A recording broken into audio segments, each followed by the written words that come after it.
సకల ఆశీర్వాదాలకు కారణభూతుడైన మా కన్న తండ్రి, మీ పరిశుద్ధమైన ఘనమైన నామానికి స్తుతులు స్తోత్రం తెలియజేస్తున్నాం తండ్రి. అతి భయంకరమైన అవధులున్న ఈ రోజుల్లో కూడా తండ్రి, అర్హత లేనటువంటి మా పైన తండ్రి మీ యొక్క అపారమైన ప్రేమను కనపరుస్తూ తండ్రి, మీ సన్నిధానాన్ని మా అందరికి అనుగ్రహించి తండ్రి, పవిత్రమైన మీ మాటల చేత నా బ్రతుకులను సరిదిద్దుకొనడానికి తండ్రి మీరిచ్చినటువంటి తరుణాన్ని బట్టి స్తుతులు స్తోత్రము తెలియజేస్తున్నాను తండ్రి. కోల్పోయినటువంటి తండ్రి ఈ ఆరాధన స్థలాన్ని తిరిగి పొందుతామో లేమో అన్న ఆందోళన ఉన్నటువంటి మాకు తండ్రి, మాలో ఉన్న మంచిని బట్టి కాదు గాని తండ్రి, నీ యొక్క పవిత్రమైన మాటలు లేని నాడు మా యొక్క ఆత్మీయ జీవితాలు అధోగతి పాలవుతాయన్న ప్రేమను బట్టి తండ్రి, మీ పిల్లలైన మా అందరికీ మీ పరిశుద్ధమైన మాటలు అవసరమన్న ఉద్దేశంతో తండ్రి, మరి ఒకసారి తండ్రి మీ యొక్క ప్రేమను మేడల కనపరుస్తూ తిరిగి ఈ స్థలాన్ని దయచేసినందుకు తండ్రి శిరస్సు వంచి పాదాభివందనములు చేస్తున్నాను తండ్రి. కనిపించనంత మాత్రాన తండ్రి ప్రతిదీ తనంతట తానే జరిగిపోతుందన్న అవివేకపు ఆలోచనలలో మేము ఉండకుండా తండ్రి, మాకు అనుగ్రహించబడినటువంటి ఈ సన్నిధానము తండ్రి కేవలము మీ ఉచితమైన కృప వలనే తండ్రి మేము పొందుకున్నామన్న వాస్తవాన్ని గురితెరిగి తండ్రి మీకు కృతజ్ఞతలు తెలియజేస్తున్నాను తండ్రి.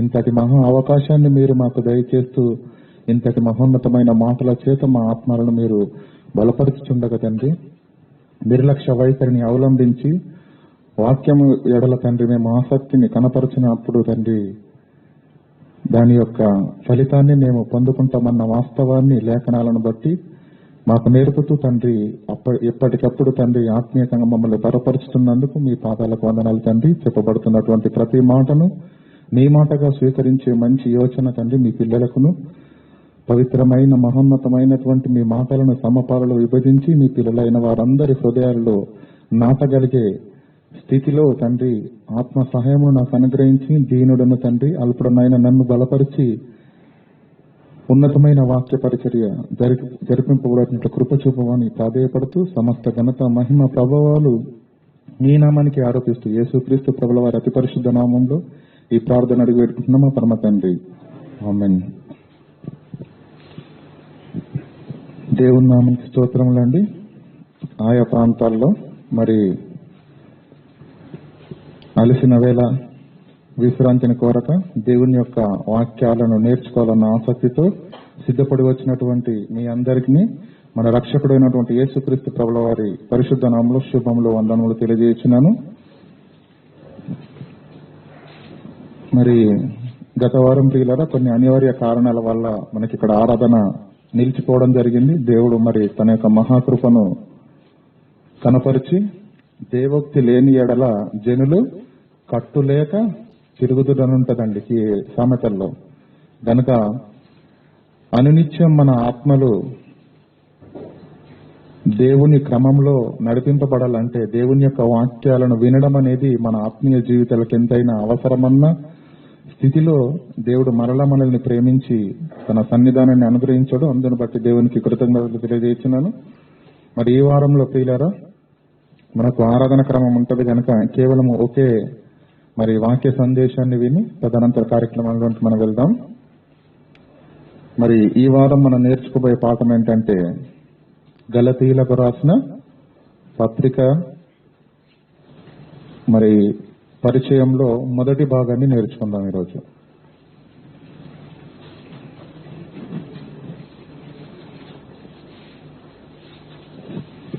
గలతీయులకు రాసినటువంటి పత్రికలో పరిచయ భాగాన్ని ఈరోజు నేర్చుకుందాం.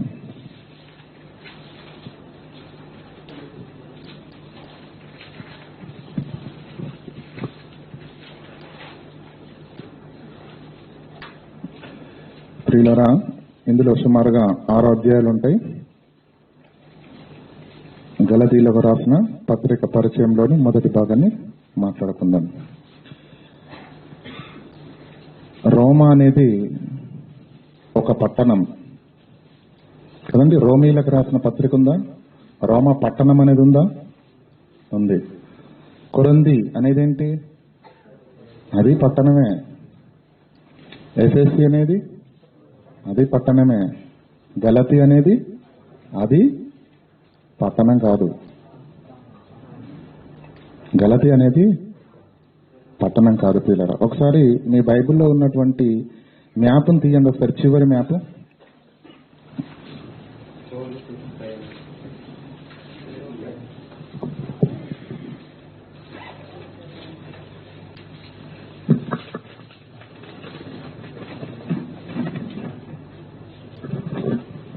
చూసారండి, గలతీ అని ఉందా? గలతీ అని పెద్ద అక్షరాల్లో రాయబడింది, అవునా? కనిపించిందండి? కుడివైపున పై భాగంలో ఉంది గలతీయా. దాని కింద ఉన్నదే ఇకోనియా, లుస్త్రా, దెర్బే.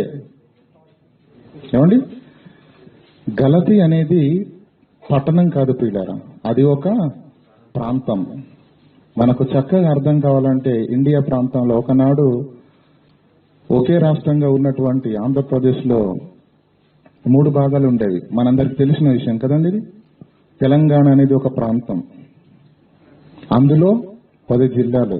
కోస్తాంధ్ర అది ఒక ప్రాంతం, రాయలసీమ అది ఒక ప్రాంతం. అదేవిధంగా గలతీ అనేది పట్టణం కాదు, ప్రాంతం. ఆ గలతీ అనేది ప్రాంతము. ఆ ప్రాంతంలో అనేకమైన పట్టణాలు ఉన్నవి. అర్థమవుతుందండి? గలతీలకు రాసిన పత్రిక అంటే అదో పట్టణం అనుకుంటే పొరపాటు ప్రియులారా. ఏమేమి ఉన్నాయి అందులో? ఇకోనియా, లుస్త్రా, ఇంకా దెర్బే. ఇంకొక వివరణ ఉందండి, అది అవసరం లేదని నేను అనుకుంటున్నాను. ఎందుకంటే ఒకనాడున్న గలతీ ప్రాంతం వేరు, ప్రారంభ శతాబ్దానికంటే ముందు మరి వచ్చినటువంటి చక్రవర్తులు కొన్ని ప్రాంతాలను అందులో కలిపేసి దాన్ని మరీ విస్తీర్ణమైనటువంటి ప్రాంతంగా మార్చేయడం జరిగింది పిల్లరా. గనక ఈ మ్యాప్ను చూస్తే మీకు అర్థమవుతుందని నేను అనుకుంటున్నాను. దయచేసి చూడండి, రెడ్ మార్కులో మీకు అందరికి హైలైట్ చేసాను చూడండి. గలతీ అని ఉందా? అందులో ఉన్నదే అంతియోకియా, లుస్త్రా, దెర్బే కదండి. ఇందాక మనం చూసినటువంటి అంతియోకియా, ఇకోనియా, లుస్త్రా, దెర్బే ఇవన్నీ గలతీయ ప్రాంతంలో ఉన్న పట్టణాలు లేదా ప్రదేశాలు. ఓకేనండి. ఇప్పుడు గలతీలకు రాస్తున్నాడంటే పత్రిక ఎవరికి రాస్తున్నట్టు? లుస్త్రాకా, దెర్బేకా, ఇకోనియాకా, అంతియోకియాకా? అందరికీ, ప్రాంతంలో ఉన్నవా అందరి కొరకు. ఏమండి, మరి ఒక మాటను చూసుకున్నట్లయితే పిల్లరా, గలతీలకు రాసిన మొదటి పత్రిక మొదటి అధ్యాయంలో 2వ వచనం చదవండి. సహోదరులందరూ గలతీలలోనున్న సంఘములకు శుభమని చెప్పి రాయినది.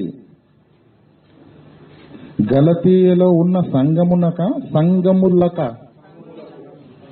గలతీయలో ఉన్న, గలతీ అనేది ఒక ప్రాంతం అనుకుంటే, ఆ ప్రాంతంలో అనేకమైనటువంటి పట్టణాలుంటే, ఆ పట్టణాలలో పౌలు గారి పరిచర్య ద్వారా స్థాపింపబడినటువంటి అనేకమైన సంఘాలుంటే, ఆ సంఘాలన్నింటికీ కలిపి, ఆ ప్రాంతాలన్నింటికీ కలిపి పౌలు గారు పత్రికను రాస్తున్నాడు.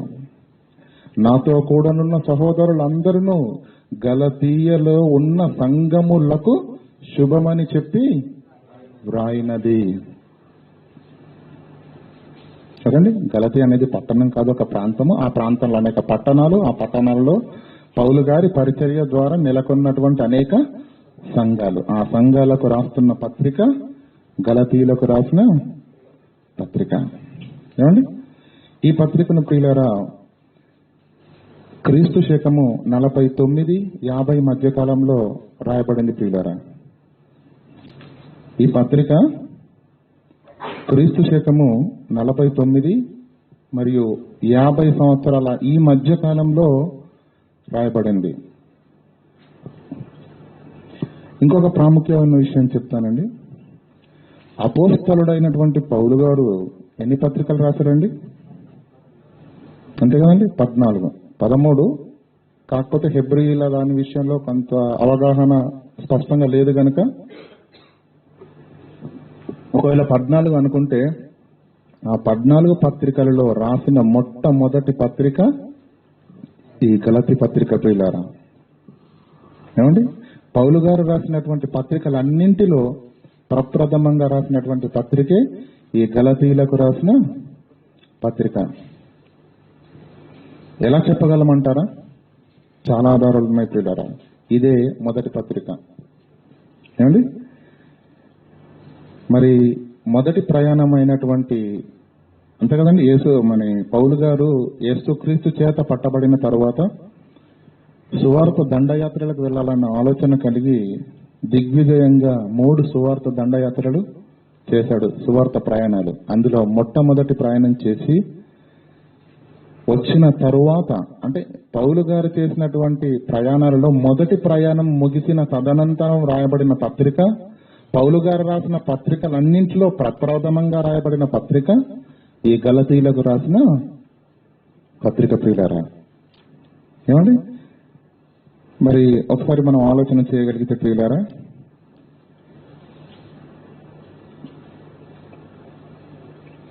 అపోస్తుల కార్యంలో తీద్దాం ఒకసారి.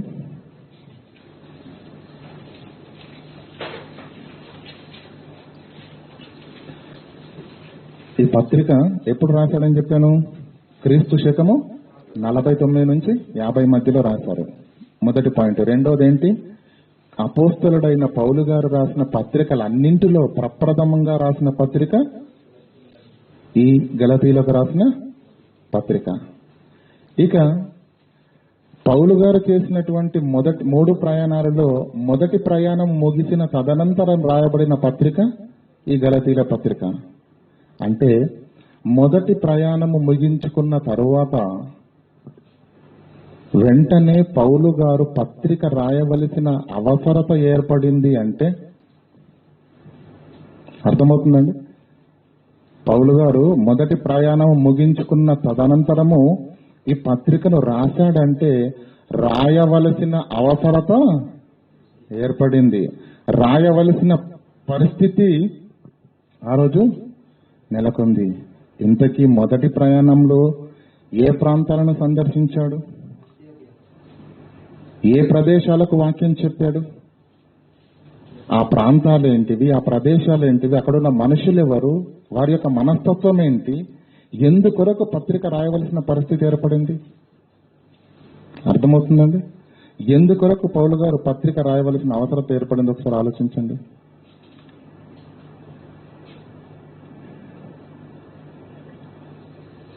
ఏమీ లేని పరిస్థితి మాత్రం ఉండదండి. ఎందుకంటే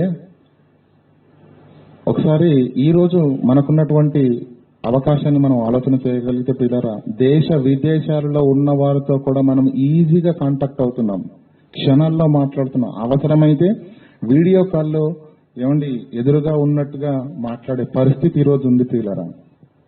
కానీ ఒకనాడు ఆ పరిస్థితి లేదు. అంతవరకు ఎందుకండి? ఏమండి, సుమారుగా 2000 ఆ ప్రాంతంలో ఉన్న వాళ్ళు కొంతమంది ఉన్నారు, సీనియర్స్ అయిన వారు. వాళ్ళకు తెలుసు కష్టాలు ఎలా ఉంటావో. అర్థమవుతుందండి? ఇటుసలాటు బూత్ ఉండేదండి, ఒకటి టెలిఫోన్ బూత్. అక్కడక్కడ ఇప్పటికీ ఉంటుందండి, సిమెంట్ దిమ్మెతో కట్టింది. ఒక కార్డు ఉంటుంది, కార్డును తీసుకుని మన ఎమిరేట్ సైడ్ ఉంటుంది చూడండి, అలా ఉంటుందండి. దాన్ని తీసుకుని అందులో వేస్తే నీకు ఇన్ని నిమిషాలు ఉన్నాయని చెప్పాలి. ఆ రోజు నువ్వు ఒక్కడిగా ఉన్నావేటి మాట్లాడడానికి? లైను అంతేనండి. ఓ 15-20 మంది లైన్ కట్టిన తర్వాత ముందు ఫోన్ చేసి అమ్మ, ఎందుకంటే అక్కడ మన ఇంటి దగ్గర ఫోన్ ఉండకపోవచ్చు, ఇంట్లో ఎవరో కాస్త పలుకుబడి ఉన్న వారి ఇంట్లో ఫోన్ ఉంటే వారికి ఫోన్ చేసి అయ్యా బాబు అని బ్రతిమలాడి మా వాళ్ళని కాస్త పిలిపించండి అని చెప్పి మరలా వెళ్లి లైన్లో నిలబడాలి. మరలా రెండోసారి లైన్ వచ్చినప్పుడు అప్పుడు మాట్లాడాలి. అర్థమవుతుందండి? అంత కష్టంతో అటువంటి పరిస్థితుల్లో సుమారు 3-4 గంటలు ఆ ఎర్రటి ఎండలో, మరి విపరీతమైన వేడిమి ప్రియులారా, చెమటతో బట్టలన్నీ తడిసిపోతున్నా ఇంటికాడ ఉన్న తన రక్త సంబంధంతో మాట్లాడాలని అంత కష్టానికి ఓర్చి కూడా ఆ రోజు మాట్లాడారు ప్రియులారా. కానీ ఈరోజు ఎంత ఈజీ అయిపోయిందండి కదండి. గంటలే ఫోన్లు, అంతేనా? నిజంగా ఒకనాడున్న పరిస్థితులు వేరు, ఈనాడున్న పరిస్థితులు వేరు. చూడండి, ఇలా ఈ రోజు ఉన్నటువంటి సోషల్ మీడియా, వాట్సాప్, ట్విట్టర్ అటువంటి ఏమి లేవు పిల్లలు. ఈ ఒక విషయాన్ని చేరవేయాలంటే క్షణాల్లో జరిగిపోతుంది పని. క్షణాల్లో. గ్రూప్ ఉంది కదండి మనది, వాట్సాప్ గ్రూపు. ఒక్క మెసేజ్ పెడితే ఎంతమంది ఉన్నారో అంతమందికి వెళ్ళిపోతుందండి క్షణాల్లో. లేదనుకోండి, ఒక్కొక్కరికి ఫోన్ చేయాలంటే తలపానం తోక్కొస్తుంది, అంతేనా? అంటే ఒకనాడున్న పరిస్థితులు వేరు, ఈ రోజున్నటువంటి అనుకూలత వేరు. దీనిని చూస్తున్న వారికి ఆ కష్టం విలువ తెలియదు, ఆ కష్టం పడ్డ వాళ్ళకు తెలుసు. పౌలు గారు పత్రిక ఎందుకు రాశారు? ఇలాంటిది ఏదైనా ఉందా? కనీసం ప్రియులరా పోస్టల్ డిపార్ట్మెంట్ కూడా లేదు. ఒక వార్త ఒక ప్రాంతం నుంచి మరో ప్రాంతానికి వెళ్ళాలంటే ఎలా వెళ్ళాలి? మనిషి వెళ్ళాలి, లేదా పత్రిక ఎక్కడ వెళ్తుంది? నడుచుకుంటూ వెళ్తుందా? లేదు. అనేకమైన సంగతులు మనిషి చెప్పామనుకోండి, అందులో 2 మింగేస్తాడు, మర్చిపోతాడు. అందుకోసమని ఎక్కువ వివరణ ఉన్నప్పుడు దాన్ని ఒక పత్రిక రూపంలో రాసి మరలా దాన్ని మనిషికే ఇచ్చి పంపాలి. ఎలా వెళ్ళాలి? చెయ్యెత్తగానే ట్యాక్స్ వస్తుందేంటి? ప్రయాణ పరిస్థితులు ఆలోచించండి. సముద్రాలలో ప్రయాణాలు, ఓడలలో ప్రయాణము గంటల్లో కాదండి, నెలలలో ఉంటది. ఏ అవధులు లేకుండా, తుఫానులు లేకుండా, ఏ గాలి కొట్టకుండా ప్రాణాలతో బయట పడితేనే బయటికి వెళ్తారు పిల్లరా. ఇటువంటి క్లిష్టతరమైన పరిస్థితుల్లో ఉన్నప్పుడు కూడా పత్రికను రాశాడంటే మొదటిది ప్రధానమైన సమస్య అన్నా ఉండాలి, ఏమండి? ప్రాముఖ్యమైన విషయమన్నా అయి ఉండాలి. అర్థమవుతుందా లేదండి? ఈరోజు మనం ఫోన్ చేసామనుకోండి, ఉంటదేంటి? ప్రధానమైన సమస్య, ప్రాముఖ్యమైన విషయం ఉంటుందా? ఏం కూరండారు, అందులో ఏదెంత వేశారు, అది ఇది, ఏమండి? వాక్యం చెప్తామండి ఫోన్ చేసి, గంటలండి వాక్యం మాత్రం మాట్లాడమండి, మిగతా అన్నీ మాట్లాడతాం. మనకున్న అనుకూలత ప్రియులారా వినియోగించుకోవాలి, దుర్వినియోగం చేసుకోకూడదు. గనుక పౌలు గారు ఇంత కఠినమైన పరిస్థితులు ఉన్నప్పుడు కూడా పత్రిక రాయవలసి వచ్చినది అంటే మొదటిది ప్రాముఖ్యమైన విషయమన్నా అయి ఉండాలి, రెండవది ప్రధానమైన సమస్య అయినా అయి ఉండాలి. అర్థమవుతుందా లేదా? అంచనా వేయాలి ప్రియులారా. ఆనాడున్న పరిస్థితులు నీకు అర్థమైతేనే పౌలు గారు ప్రయాసంలోని ఆంతర్యము మనం గ్రహించగలుగుతాం ప్రియులారా. ఏమీ లేకుండా, ఆలోచన లేకుండా వెళ్ళామనుకోండి, మనకు పత్రిక అర్థం కాదు. అర్థమవుతుందా లేదా? పోలీస్ జీప్ ఇంటికి వచ్చి ఆగింది అనుకోండి, దాని అర్థం ఏంటండి? ఏనాడు లేనిది పోలీస్ జీప్ ఇంటి ముందుకు వచ్చి ఆగింది అనుకోండి, ఏంటి అర్థం?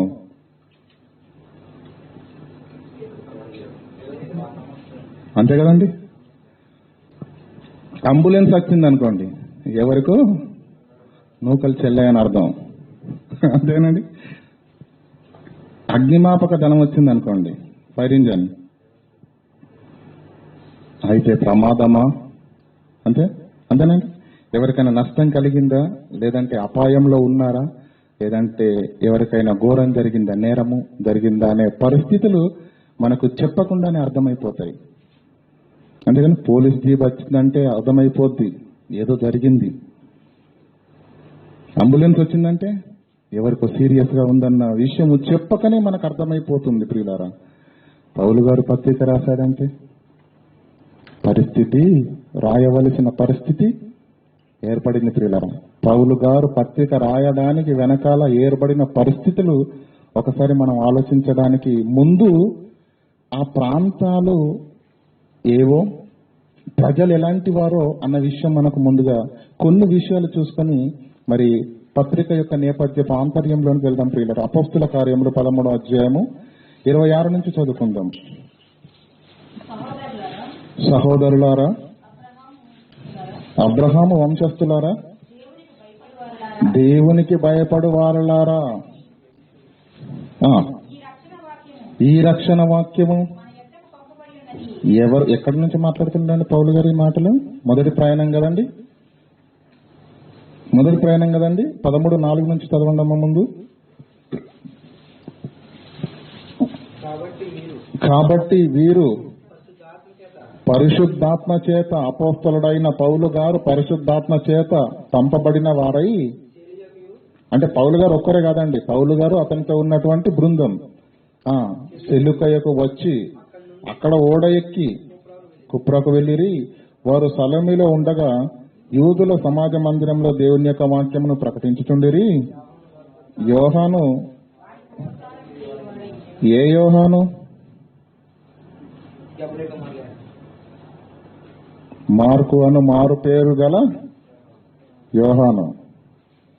మార్కు అను మారు పేరు గల యోహాను. మొదటి ప్రయాణంలో మార్కు సువార్త రాసినటువంటి మార్కు గారే ఆయనకున్నటువంటి మరో పేరు యోహాను. అయితే ఆ యోహాను గారు మొదటి ప్రయాణంలో పౌలు గారితోటి పరిచర్యలో మరి పాలివాడిగా ఉండడానికి బయలుదేరాడు, పరిచర్య కూడా చేశాడు. ఉండెను. వారు సంచరించి పాపు అనే ఊరికి వచ్చి, అంటే ఆ పాపులోనికి వెళ్తారండి. అక్కడ మనకు చూసిరి.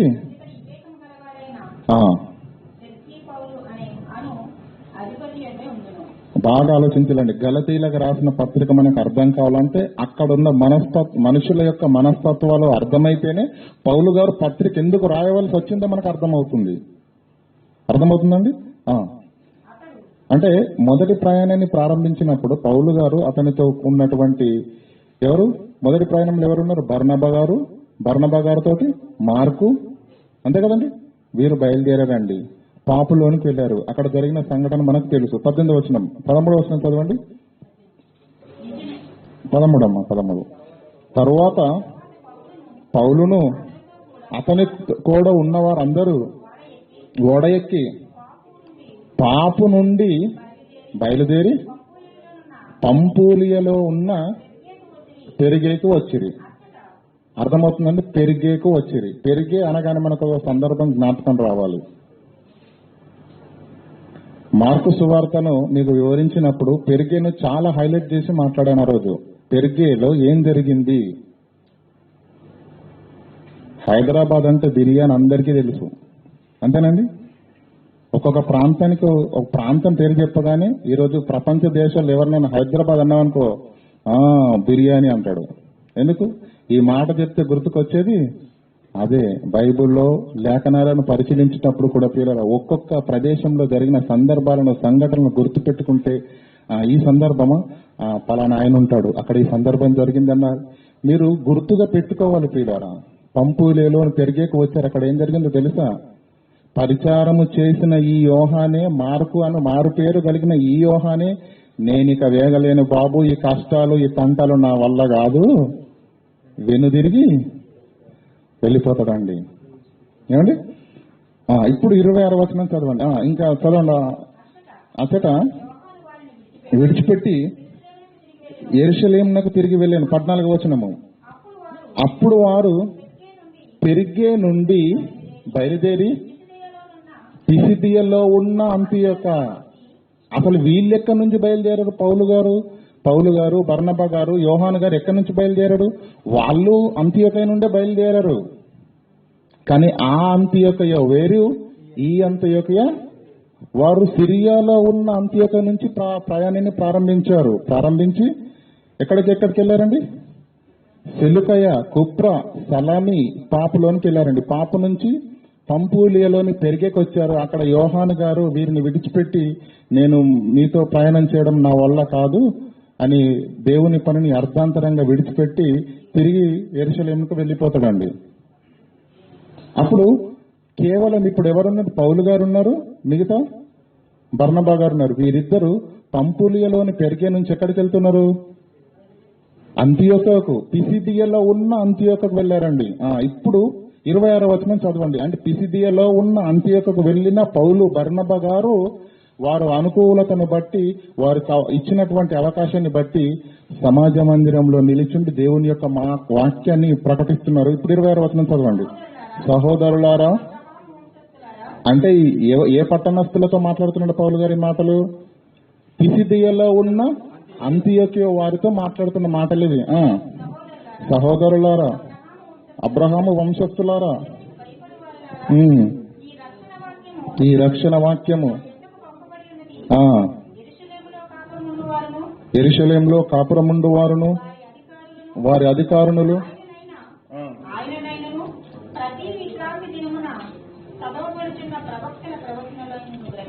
గ్రహింపక ఏమండి, మొత్తానికి పిసిదియలో ఉన్న అంత్యోకులో పౌలు గారు ప్రసంగం ప్రారంభమైందండి. ఆయన ఎత్తడం ఏమని ఎత్తాడండి? అబ్రహాము వంశస్థులారా, దేవునికి భయపడు వారులారని చక్కని మాటలతో మరి ఉపోద్ఘాతంతో ప్రారంభించాడు. వారికి ఏం చెప్తున్నాడంటే, యెరూషలేములో కాపురం ఉండువారును వారి అధికారులను యేసునైనను ప్రతి విశ్రాంతి దినమున చదవబడుతున్న ప్రవక్తల వచనములలో ఉన్నటువంటి యేసును గురించి రాసిన ప్రవచనములనైనను గ్రహింపక ఆయనకు శిక్ష విధించుట చేత ఆ వచనములను నెరవేర్చిరి. ఆయనకు యందు మరణమునకు తగిన హేతువేది పోయినను ఆయనను చంపించవలనని పిలాతును వేడుకునిరి. వారు ఆయనను గూర్చి రాయబడినవన్నీ పెట్టిరి, లేపెను. అంటే యేసుక్రీస్తు యొక్క మరణాన్ని మీ మధ్యకు వచ్చినటువంటి యేసుక్రీస్తు ప్రభుల వారు ఎవరైతే ఉన్నారో ఆయనను మీరు గుర్తించలేదు. ఆయన గురించి రాయబడిన ప్రవక్తల గ్రంథాలలో ఉన్న ప్రవచనాలను కూడా మీరు గుర్తించలేదు. ప్రతి వారం మరలా ధర్మశాస్త్రాన్ని చదువుతున్నారు సమాజ మందిరంలో, ప్రతి వారం లేఖనాలను చూస్తున్నారు, కానీ యేసును గుర్తించలేదు. ఆ యేసు గురించి రాయబడిన లేఖనాలను కూడా గ్రహింపక ఈయన ఎవరో అనుకొని ఏం చేశారండి? ప్రాణాలు తీసేంత వరకు కూడా మరి విడిచిపెట్టక పంతం పట్టి పిలాతు యొద్దకు వెళ్లి అనేకమైనటువంటి ఫిర్యాదులు చేసి చివరికి చంపించారండి. అక్కడి నుంచి మెల్లగా బోధ ప్రారంభించాడండి. ఇది జరిగింది కదా అని చెప్పేసి ఒక వచనాన్ని చూసాడు. 33, నీవు నా కుమారుడవు, నేను నిన్ను కనియుంటిని అని 2వ కీర్తనలో రాయబడింది. అది ఎవరి గురించో తెలుసా? ఈ యేసుక్రీస్తు గురించే అని చెప్పి అనేకమైనటువంటి లేఖనాలను, యేసుక్రీస్తు జీవితంలో జరిగినటువంటి సంఘటనలు మరి ఆ సమాజంలో ఉన్న వారికి ప్రస్తావించి ఇవన్నీ కూడా లేఖనాలలో రాయబడి లేవా? ఫలానా ప్రవక్త ఈయన విషయంలో ఇది చెప్పలేడా? ఇది జరిగిందా లేదా? అవును జరిగింది. ఇలా ప్రవక్తల గ్రంథాల్లో ఉన్న వచనాలను సరిపోల్చుతూ యేసుక్రీస్తు జీవితాన్ని వరకు సాదృశ్యంగా చూపించినప్పుడు నిజమే, మేము గుర్తించక ఆయన ఎడల అపరాధము చేస్తామన్న భావన కలిగే విధంగా సంగతులన్నీ విపులంగా విశదీకరించి చెప్పినప్పుడు నిజంగా వాళ్ళందరూ ఆశ్చర్యపోయారండి. 42వ వచనం చాలా విషయాలు చెప్పారండి. ఎక్స్ప్రెషన్ కొంతమందిలో సరిగా లేదు. చెప్పారు, కొంతమందికి గ్రహించారు, కొంతమంది అర్థం చేసుకున్నారు. 41 చదవండి అమ్మా. ఇదిగో తిరస్కరించి వారులారా ఆశ్చర్యపడుడి, నశించుడి. నీ దినములో నేను ఒక కార్యము చేసేదను, ఆ కార్యము ఒకరిని మీకు వివరించినను మీరెంత మాత్రము నమ్మరు. నేను మీ ఇంత ప్రయాసపడి చెప్పాను. యేసుక్రీస్తు పుట్టుక నుంచి అబ్రహాము దగ్గర నుంచి ఇక్కడ వరకు చెప్పాను, కానీ అందరి ముఖాలలో అర్థమైందన్న ఫీలింగ్ కంటే ఎప్పుడు ముగిస్తాడన్న ఫీలింగ్ ఎక్కువ ఉంది. అందుకోసమని ఇంక నేను వెళతాను అయినా అని చెప్పేసి పట్టణాన్ని విడిచి సమాజ మందిరంలో నుంచి బయలుదేరిపోతున్నప్పుడు వాక్యం అంటే ఆసక్తి కలిగిన వాళ్ళు ఉంటారు కదండి, దేవుని వాక్యం అంటే ఇష్టపడే వాళ్ళు ఉంటారు కదండి, వాళ్ళందరూ ఏమంటున్నారంటే, ఈ మాటలను మరుసటి విశ్రాంతి దినమున తమతో చెప్పవలనని జనులు వేడుకొనిరి. ఏమండి, వాక్యం చెప్పండి అని వేడుకుంటారండి? ఏమన్నా రాయబడిందండి? ఈ మాటలు మరుసటి విశ్రాంతి దినమున, ఇప్పటికి సమయం అయిపోయింది, పౌలు గారు మమ్మల్ని విడిచి వెళ్ళకండి, దయచేసి మీరు మాట్లాడినటువంటి మహాజ్ఞాన సంగతులు అద్భుతంగా ఉన్నవి. ఇలాంటి మాటలు మేము ఎప్పుడు వినలేదయ్యా. దయచేసి మమ్మల్ని దాటి వెళ్ళకండి అయ్యా. ఈ మాటలు మాకు మరుసటి విశ్రాంతి దినమున కూడా దయచేసి మీరు తమతో చెప్పవలనని జనులు వేడుకున్నారండి. జనుల యొక్క మరి మెంటాలిటీ మీరు అర్థం చేసుకోవాలి. దేవుని వాక్యానికి లోపడే హృదయాలు ఉన్నాయా? ఆసక్తితో మరి దేవుని యొక్క వాక్యాన్ని అంగీకరించే మనసులు ఉన్నవి. అలా ఉండేసరికి సరే అని చెప్పేసి వాళ్ళు ఉంటారు. 42 సమాజ మందిరంలో లేచిన తర్వాత అనేకులు యూదులను భక్తిపరులైన యూదా మత ప్రవిష్టులను పౌలును వెంబడించిరి. వీరి వారితో మాట్లాడుచు దేవుని కృపయందు నిలకడగా ఉండవలనని వారిని హెచ్చరించింది. ఇప్పుడు 44లో స్టార్ట్ అవుతుందండి సమస్య. మరుసటి విశ్రాంతి దినమున వీళ్ళు కోరుకున్నారు కదండి. మరుసటి విశ్రాంతి దినానికి ఈ మాటలు మాకు కంటిన్యూషన్ చెప్పాలి. చాలా అద్భుతంగా మీరు మాట్లాడారు, మీరు ఇంకా మాట్లాడాలని అన్నారు కదండి. మరుసటి విశ్రాంతి దినానికి పౌలు గారు ప్రసంగించడానికి ప్రారంభించాడండి. దాదాపుగా ఆ పట్టణమంతా దేవుని వాక్యము వినడానికి కూడి వచ్చింది. అర్థమవుతుందండి మీకు? మీకు అర్థమవుతుందా? కొంతమందికి పౌలు గారు దేవుని యొక్క వాక్యాలను విశ్రాంతి దినమున చెప్పినప్పుడు అనేకులైన వారు దేవుని యొక్క వాక్యానికి ఆకర్షితులై దేవుని యొక్క వాక్యము చేత మరి ఆకర్షించబడిన వారై పౌలు గారు మీరు మమ్మల్ని విడిచి వెళ్ళొద్దు, మరుసటి విశ్రాంతి దినమునకి మాటలు చెప్పాలని వేడుకొనడమే కాదు, ఏం చేశారటండి? పట్టణం ఎలా వస్తుందండి? వాట్సాప్ గ్రూప్ ఉందేంటి? ఒక మెసేజ్ పెట్టగానే 100 మందికి చేరడానికి. విన్న వీళ్ళు ఊరుకోలేదండి, అనేకులకు చెప్పారు. ఇంత మహాజ్ఞాన సంగతులు బోధింపబడుతున్నాయి, వచ్చే వారం మీరు ఏ పని పెట్టుకోవడానికి వీల్లేదు, అందరం వెళ్ళాలి. పట్టణమే కూడి వచ్చిందటండి. సమాజ మందిరంలో మరుసటి విశ్రాంతి దినం దాదాపు పట్టణమంతయు దేవుని వాక్యం వినుటకు కూడి వచ్చినప్పుడు యూదులు, ఏ యూదులు? యేసుక్రీస్తును నమ్మని యూదులు, యేసుక్రీస్తును అంగీకరించని యూదులు, ధర్మశాస్త్రం అనే పిచ్చున్న యూదులు. ఇంకా క్లియర్ గా చెప్పాలంటే యూదులు జన సమూహమును చూసి మత్సరముతో నిండుకొని, జన సమూహాన్ని చూసేసరికి గుండాయినంత పని అయిందండి వాళ్ళకు. ధర్మశాస్త్రాన్ని చెబుతున్నాము రండర్రా అంటే 10 మంది రారు.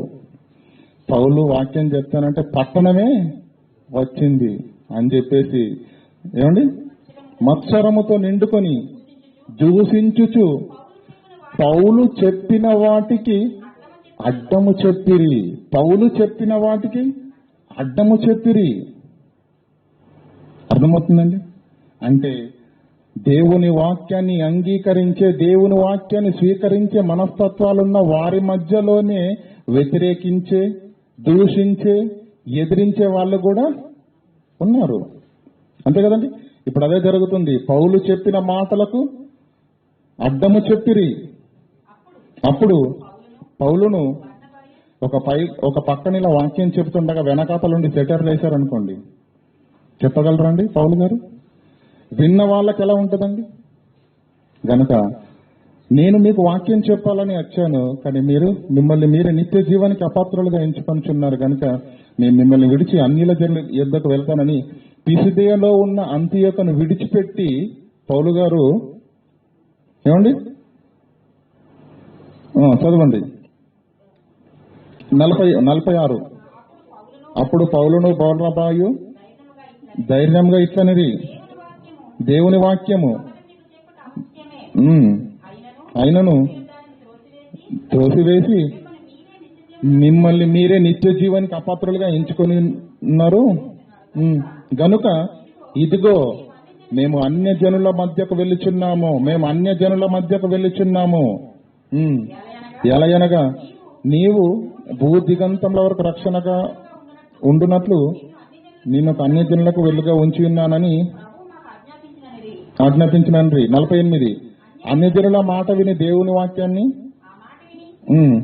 సంతోషించి దేవుని వాక్యమును మహిమపరిచిరి. అర్థమవుతుందండి. పిసిదియలో ఉన్న అంత్యోకయలో పౌలు గారు అద్భుతమైన వాక్యాన్ని చెబితే మొదటి విశ్రాంతి దినాన విన్నటువంటి జనులు అనేకులైన వారికి తెలియపరిచి పట్టణమంతటిని సమకూర్చి వాక్యాన్ని వినడానికి తీసుకొని వస్తే ఆ పట్టణంలోని జనసమూహం అంతటితో నిండి ఉన్నటువంటి ఆ సభను చూసి మత్సరంతో నిండుకున్న యోధులు గొడవ చేశారండి. పౌలు గారు వాక్య పరిచర్యను కొనసాగింపనివ్వ లేదు.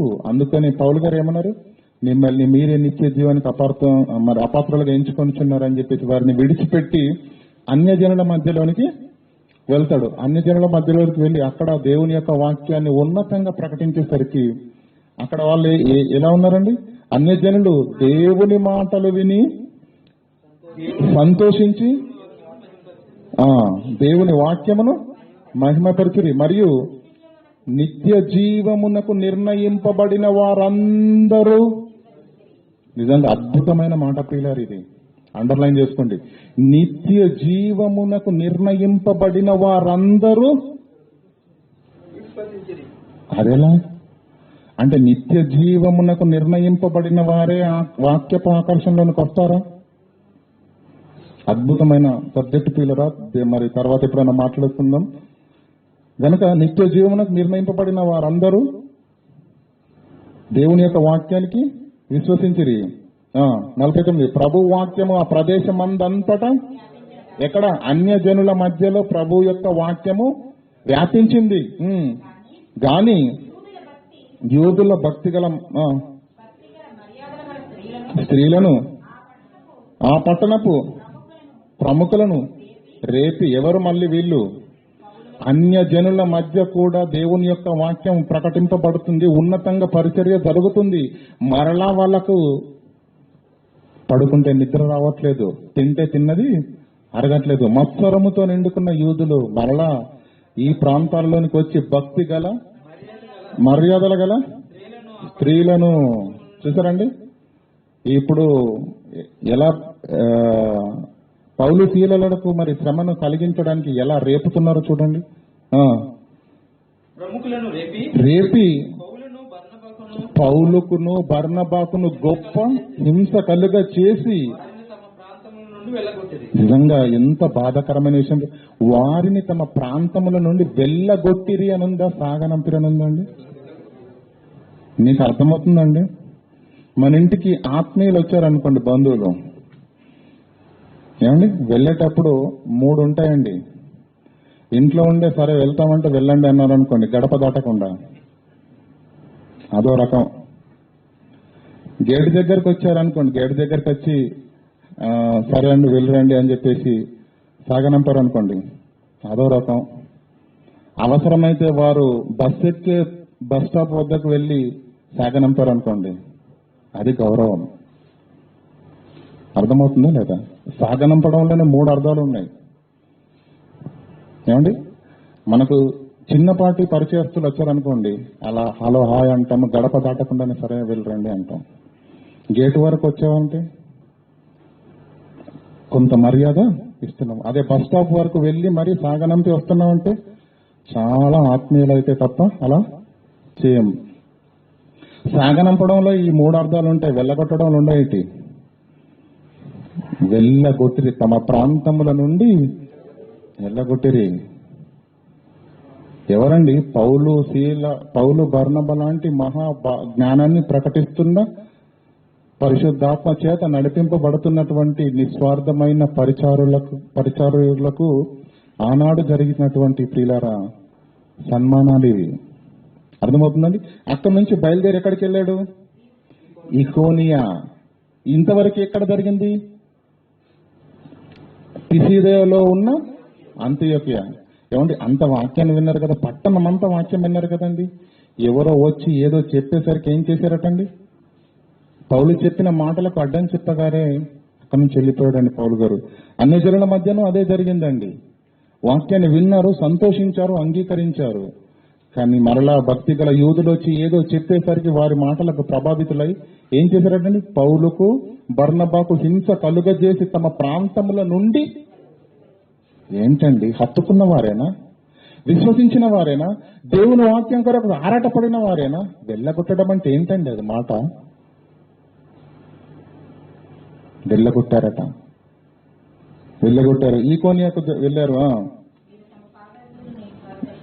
దులిపి ఇప్పుడు ఈకోనియాలోనికి వెళ్ళారండి. ఆనందభరితులై నిందిన వారై 14 మొదటి నుంచి ఈకోనియాలో జరిగినదేమనగా, ఎందుకంటే గలతీయలో ఉన్న ప్రాంతాలలో ఉన్న ప్రజల మనస్తత్వాన్ని మీకు అర్థం చేయించడానికి నేను ప్రయత్నం చేస్తున్న ప్రియులారా. ఈకోనియాలో జరిగినది ఏమనగా, వారి కూడి యూదుల సమాజ మందిరంలో ప్రవేశించి తేటగా బోధించినందున అనేకులు యూదులను గ్రీకు దేశస్థులను విశ్వసించిరి. అర్థమవుతుందండి? పౌలు గారి బోధ, బర్నబా గారి బోధ ఎలా ఉంది?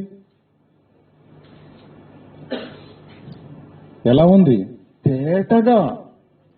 స్కూల్కు పంపించినప్పుడు పిల్లల విషయంలో ఒక విషయం బాగా ఆలోచించాలండి. ఫోన్ చేసి అడగండి, నాన్న మీకు ఏ సబ్జెక్ట్ అంటే ఇష్టం అని అన్నారనుకోండి, సబ్జెక్ట్ చెప్తారు వాళ్ళు. కొంతమంది ఇంగ్లీష్ అంటారు, కొంతమంది లెక్కలు అంటారు, కొంతమంది సైన్స్ అంటారు. దాని అర్థం సబ్జెక్ట్ బాగుందని కాదు, చెప్పే టీచరు వీడికి అర్థమయ్యేలా చెప్తుందని అర్థం. మిగతా ఎందుకు అసహించుకుంటున్నాడు, మిగతా ఎందుకు ఇష్టపడట్లేదు,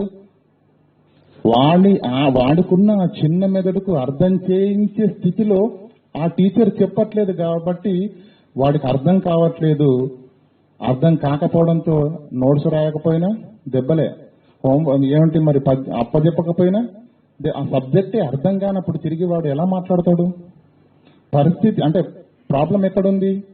బోధించే బోధకులలో, చెప్పే టీచర్లలో ఉంది. చాలా మంది లెక్కలు ఇష్టపడుతూ ఉంటారు, ఎందుకంటే వారు చెప్పే లెక్కలు చెప్పే విధానం ఏదైతుందో ఆ టీచర్ చాలా కూలంకషంగా వాళ్ళకు అర్థమయ్యే రీతిలో చెబుతున్నాడు కనుకనే వారు టకటకా చెప్పిన లెక్కలని చేసుకుంటూ ఆ మార్గంలో సరళంగా వెళ్ళగలుగుతున్నారు కనుకనే ఆ సబ్జెక్ట్ ని ఇష్టపడుతున్నాడు. అంతేగాని సబ్జెక్ట్ లో ఇష్టపడకపోవడం అంటే ఏముండదండి. అర్థమవుతుందా లేదా? గనుక ఇక్కడ ఏముంది? పౌలు గారు, బర్నబా గారు యూదయ సమాజ మందిరంలో ప్రవేశించి తేటగా బోధించినందున అనేకులు యూదులను గ్రీకు దేశస్థులను విశ్వసించిరి. మాట చదవండి, అక్కడ విశ్వసించరు అన్న దగ్గర ఒక మాట ఉందా? కింద చదవండి. అనేకులు యూదులను విశ్వసించులాగున వాళ్ళకు అర్థమయ్యే విధంగా, వారికి గ్రహించే విధంగా బోధించిరి. ఏమండి, వినే వాళ్ళలో చదువుకున్న వాళ్ళు ఉంటారు, వినే వాళ్ళలో చదువుకోని వారు ఉంటారు, పాండిత్యం కలిగిన వారు ఉంటారు, వ్యవసాయం చేసిన వాళ్ళు ఉంటారు. సకల విధములైన మనుషులకు దేవుని యొక్క వాక్యాన్ని వారి హృదయంలో నాటాలంటే, వారందరికీ ఈ యొక్క మాటలు అర్థం చేయించాలంటే నిజంగా బోధకులకు పడే కష్టం చాలా ఉంటుందండి. పౌలు గారు ఏమంటున్నారు అక్కడ? తేటగా బోధించినందున అనేకులు యూదులను గ్రీకు దేశస్తులను అనేకులు విశ్వసించిరి. అయితే అంటే ఇప్పుడు అది కూడా ప్రాబ్లమేనా? ఆయన ఉన్నతంగా మాట్లాడి దేవుని యొక్క వాక్యాన్ని వారికి స్పష్టంగా దేవుని యొక్క వాక్యాన్ని బోధించినప్పుడు అనేకులు దేవుని యొక్క వాక్యాన్ని హత్తుకున్నారు. అప్పుడు ఏం జరిగింది? అయితే అవిదేవులైన యూదులు అన్యజనులను పురికొలిపి వారి మనసులలో సహోదరుల మీద పగ పుట్టించిరి. ఎలా పుట్టిందండి పగ? బాగా అర్థం చేసుకోవాలి. అన్యజనుల మధ్యలోనికి వెళ్ళినప్పుడు ఎవరిని రేపారు? యూదులు భక్తి గల మర్యాద గల స్త్రీలను, పట్టణపు ప్రముఖులను రేపి పౌలుకు బర్నబాకు హింస కలుగజేశారు. ఇక్కడ యూదుల సమాజ మందిరంలో దేవుని యొక్క వాక్యము ఉన్నతంగా తేటగా ప్రకటింపబడుతున్నప్పుడు అనేకమైన హృదయాలు దేవుని యొక్క వాక్య ఆకర్షణలోనికి వచ్చి అనేకులు విశ్వసిస్తున్నప్పుడు ఇప్పుడు యూదుల్ని వాడుకోలేదు వాళ్ళు. అర్థమవుతుందా లేదండి వాక్యం? అన్యజనులలో వాక్యము ప్రకటింపబడుతున్నప్పుడు యూదులను తీసుకొని వచ్చి గొడవ చేశారు. యేసుక్రీస్తును నమ్మని యూదులు. ఇప్పుడు యూదుల సమాజ మందిరంలో దేవుని యొక్క వాక్యం ఉన్నతంగా ప్రకటింపబడుతూ సమాజంలోనికి వాక్యము వేగంగా దూసుకు వెళ్తున్న వేళ అన్యజనులను తీసుకొచ్చి ఇక్కడ ఏం చేస్తున్నాను? పురికొలిపి వారి మనస్సులలో సహోదరుల మీద పగ పుట్టించిరి. ఎలా ఎలా వస్తుందండి? ఎవరో ఏదో చెప్పగానే నమ్మేయడమేనా? అంతేనా కదా? ఇప్పుడు చాలా మంది ప్రియులారా, ఈనాడున్న సమాజంలో అనేకులు చెప్పుడు మాటల వల్ల చెడిపోతున్నారండి. వాటి వల్ల స్నేహాలు, రక్త సంబంధాలు, బంధువులు, కాపురాలు కూడా కూలిపోయి కుటుంబాలు చిన్న భిన్నమయ్యే పరిస్థితి ఈరోజు సమాజంలో ఉంది ప్రియులారా. నిజంగా నేను చాలా ఆలోచించి చూశాను ప్రియులారా. చెబుతున్నవాడు వాళ్ళు ఎలాగో వాళ్ళకు వేరే పని లేదు, వాళ్ళకు ఇదే పని, ఎక్కడ చెప్పడం, ఇక్కడ చెప్పడం. కానీ వినే వాళ్ళకన్నా బుద్ధి ఉండాలా వద్దా? వినే వాళ్ళకన్నా ఆలోచన ఉండాలా వద్దా? చెబుతున్నది ఎవరి గురించి? నీ గురించి, పరిచయం లేని వాళ్ళ గురించి కాదు. నీతో పరిచయం ఉన్న, అనేక సంవత్సరాలుగా స్నేహబంధం ఉన్న, అనేక దినములుగా నీతో అన్యోన్య సావాసం కలిగి మంచి సంబంధం కలిగి ఉన్న నీ స్నేహితుడి గురించి మరొకడు వచ్చి చెప్పగానే వినేయడమే, నమ్మేయడమే. ఏమండి, పౌలు గారు ఆయా ప్రాంతాలకు వెళ్లి పరిచర్య చేస్తున్నాడండి. ఆయన మాటలు చెప్పే రకం కాదండి, చెప్పిన మాటలను అనుసరించి వాక్యానుసారంగా బ్రతికే గనుడు ప్రియులారా. ఏమండి, రాత్రుల్లో మరి దేవుని యొక్క వాక్యాన్ని ప్రకటిస్తూ మరి పగలంతా డేరలు కుట్టుకుంటూ ఇంకొకరి పైన ఆధారపడకుండా ఇంకొకరి కష్టంపై తన యొక్క జీవితాన్ని మరి జీవన విధానాన్ని కొనసాగించుకొని ఇవ్వకుండా తనకు కావలసినదేదో తానే సంపాదించుకుంటూ నిస్వార్థంగా ఉచితంగా మరి సేవ చేసినటువంటి ఆయన ఆ ప్రజల మధ్య తన యొక్క జీవితాన్ని కనపరచలేదా? వారి మధ్య ఉన్నాడా లేదా? వారు చూస్తున్నారా లేదా? ఎవరో వచ్చి ఏదో చెప్పగానే వారి మాటలు నమ్మి ఏం చేశారండి?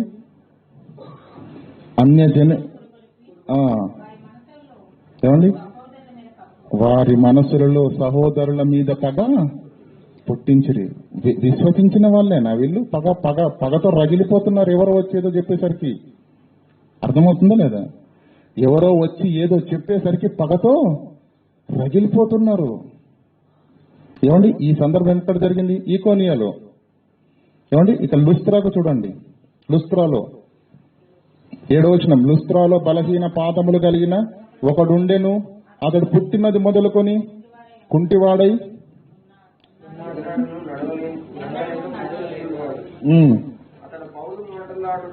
వినెను. తేరి చూచి గ్రహించి, ఏమంటే ఈకోనియా నుంచి మరి అక్కడి నుంచి వాళ్ళు వెళ్ళారు. అక్కడ వారికి ఇంత కలగగానే అక్కడి నుంచి బయలుదేరి ఏమండి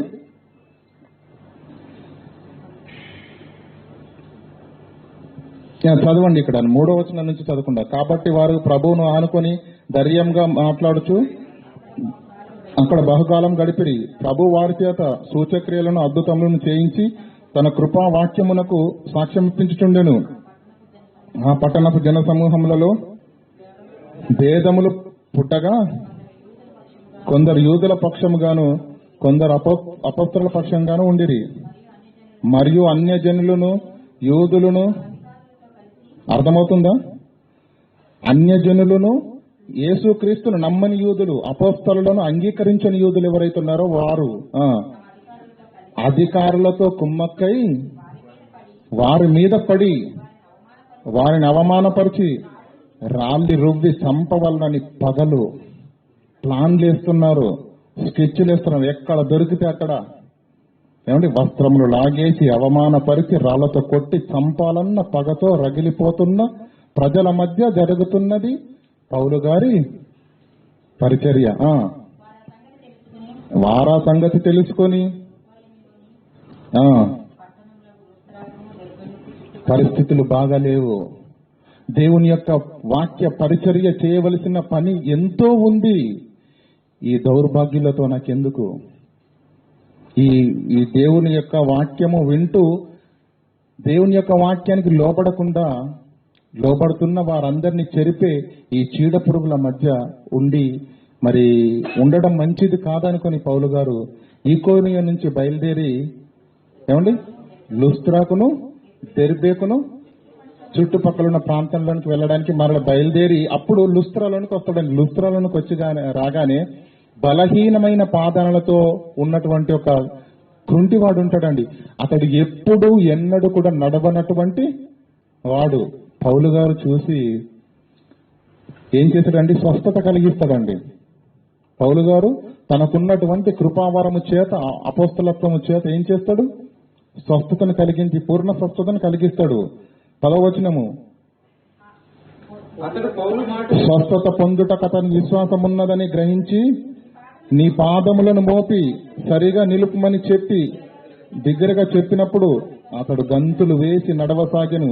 జన సమూహమంతా పౌలు చేసిన దానిని చూచి ఈకోనియా భాషలో దేవతలు ఏమంటున్నారండి? బలహీనమైన పాదాలు కలిగిన ఒకడు అక్కడ కూర్చుండినప్పుడు పౌలు గారు వెళ్లి తనకున్నటువంటి ఈ కృపావరంతో నువ్వు క్రీస్తు యేసు నామమున పూర్ణ స్వస్థత పొందుము అని చెప్పేసి పౌలు గారు అనగానే పూర్ణ స్వస్థత పొందాడండి. కడుపులో రాళ్లు కరిగించే స్వస్థత వరం కాదు ఇది. కళ్ళ ముందు కంటికి కనిపించే నమ్మలేని వాస్తవాలే నిరూపితమైనటువంటి అద్భుతాలు ప్రియులారా. ప్రారంభ శతాబ్దంలో నిలబడ్డాడు. నిలబడేసరికి ఈకోనియా భాషలో, ఈకోనియాలో ఉన్నవంద అందరు ఏమన్నారు తెలుసా? ఇంత గొప్ప స్వస్థత వరం, ఇంత గొప్ప శక్తి ఉన్నటువంటి ఈయన ఇక మామూలు మనిషి, దేవతలే మనుష్య రూపాన్ని దాల్చుకొని మన యొద్దకు దిగి వచ్చారని కేకలేసేశారు.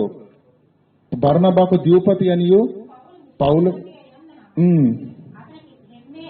హెర్మే అని పేరు పెట్టిరి. అర్థమైందండి? అంతటితో ఆగారా? పట్టణంకి ఎదురుగానున్న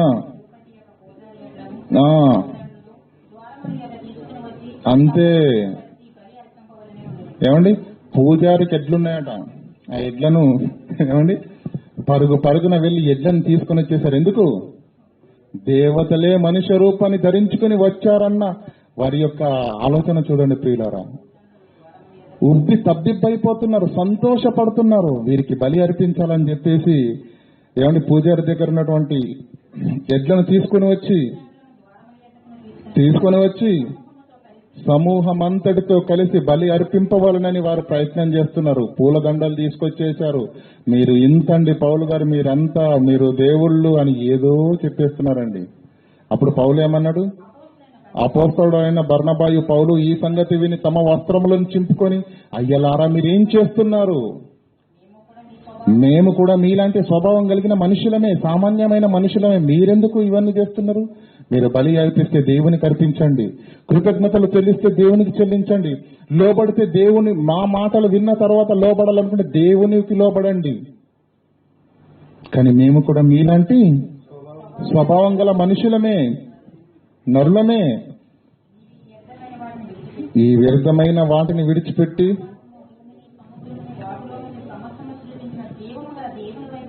తిరగవలనని. మీరు తిరగవలసింది మా వైపు కాదయ్యా. మీరు గొప్ప చేయవలసింది మమ్మల్ని కాదు, బలి అర్పించవలసింది మాకు కాదు. మా మాటల్లో ఉన్నటువంటి దేవుని యొక్క సత్వాన్ని మీరు గ్రహించి, ఏమండి, వ్యర్థమైన వాటిని విడిచిపెట్టి ఆకాశమును, భూమిని, సముద్రంలో ఉండ వాటన్నింటినీ సృజించిన జీవము గల దేవుని వైపు తిరగవలనని మేము మీకు సువార్త ప్రకటించుచున్నాము.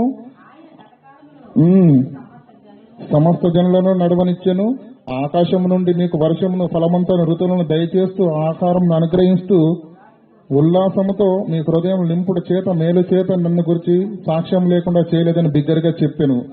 వారిలాగూ చెప్పి, నాయన మీరు చేసేది ఏదైనా ఉంటే దేవుడికి వేయండి నాయన, మాకొద్దు నాయన, మేము కూడా మీలాంటి మనిషినమని వారైలాగూ చెప్పి ఆ బలి వాళ్ళకు అర్పించకుండా సమూహమును ఆపడానికి బహు ప్రయాసపడిరి. తల ప్రాణం తోక్కొచ్చేసింది. ఎవరండి వీళ్ళు? లుస్త్రాలో ఉన్న జన సమూహము. దేవుని కుమారుడైనటువంటి యేసుక్రీస్తు పేరిట ఒక అద్భుతము జరగగానే ఏమన్నారు? అందరూ హత్తుకున్నారు, అందరూ ఆశ్చర్యపోయారు, అందరూ దేవుని యొక్క వాక్యాన్ని మహిమపరిచి వీళ్ళే దేవుళ్ళు, వీళ్ళే దేవత రూపాలను ధరించుకొని వచ్చారని పౌలు గారిని ఆకాశమంత ఎత్తుకు పొగిడేశారండి. అర్థమవుతుందా? వాళ్ళే ఆకాశమంత ఎత్తుకున్న వాళ్ళే, మీరు దేవతలని పొగిడిన వాళ్ళే, పూలదండలు తీసుకొచ్చి వారిపైన వేసిన వాళ్ళే, మీరు హెర్మే, నీవు ద్రౌపది అని బిరుదులు ఇచ్చిన వాళ్ళే ఏం చేశారు తెలుసా అండి? మరుసటి దినముననే ఏం జరిగిందో చూడండి. 19వ వచనం. అంతియొకయ నుండి ఇకోనియ నుండి యూదులు వచ్చి, ఇది ఎక్కడ జరుగుతుంది? లుస్త్రాలో జరుగుతుంది. అప్పటి వరకు పౌలు దేవుడు అన్నారు, బిరుదులు ఇచ్చారు, పూలదండలు ఇచ్చారు, బలులర్పించడానికి నానా హడావిడి చేసిన ఆ జన సమూహమే ఎంతో కాలం కాదండి, మరుసటి రోజే జన సమూహము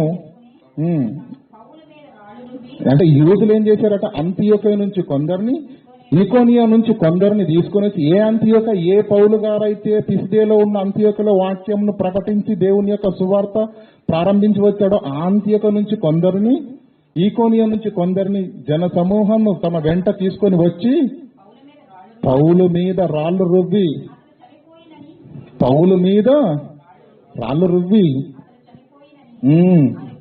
అనుకొని పట్టణం వెలపలికి అతన్ని ఈడ్చిరి. ఏమండి, ఎవరండి?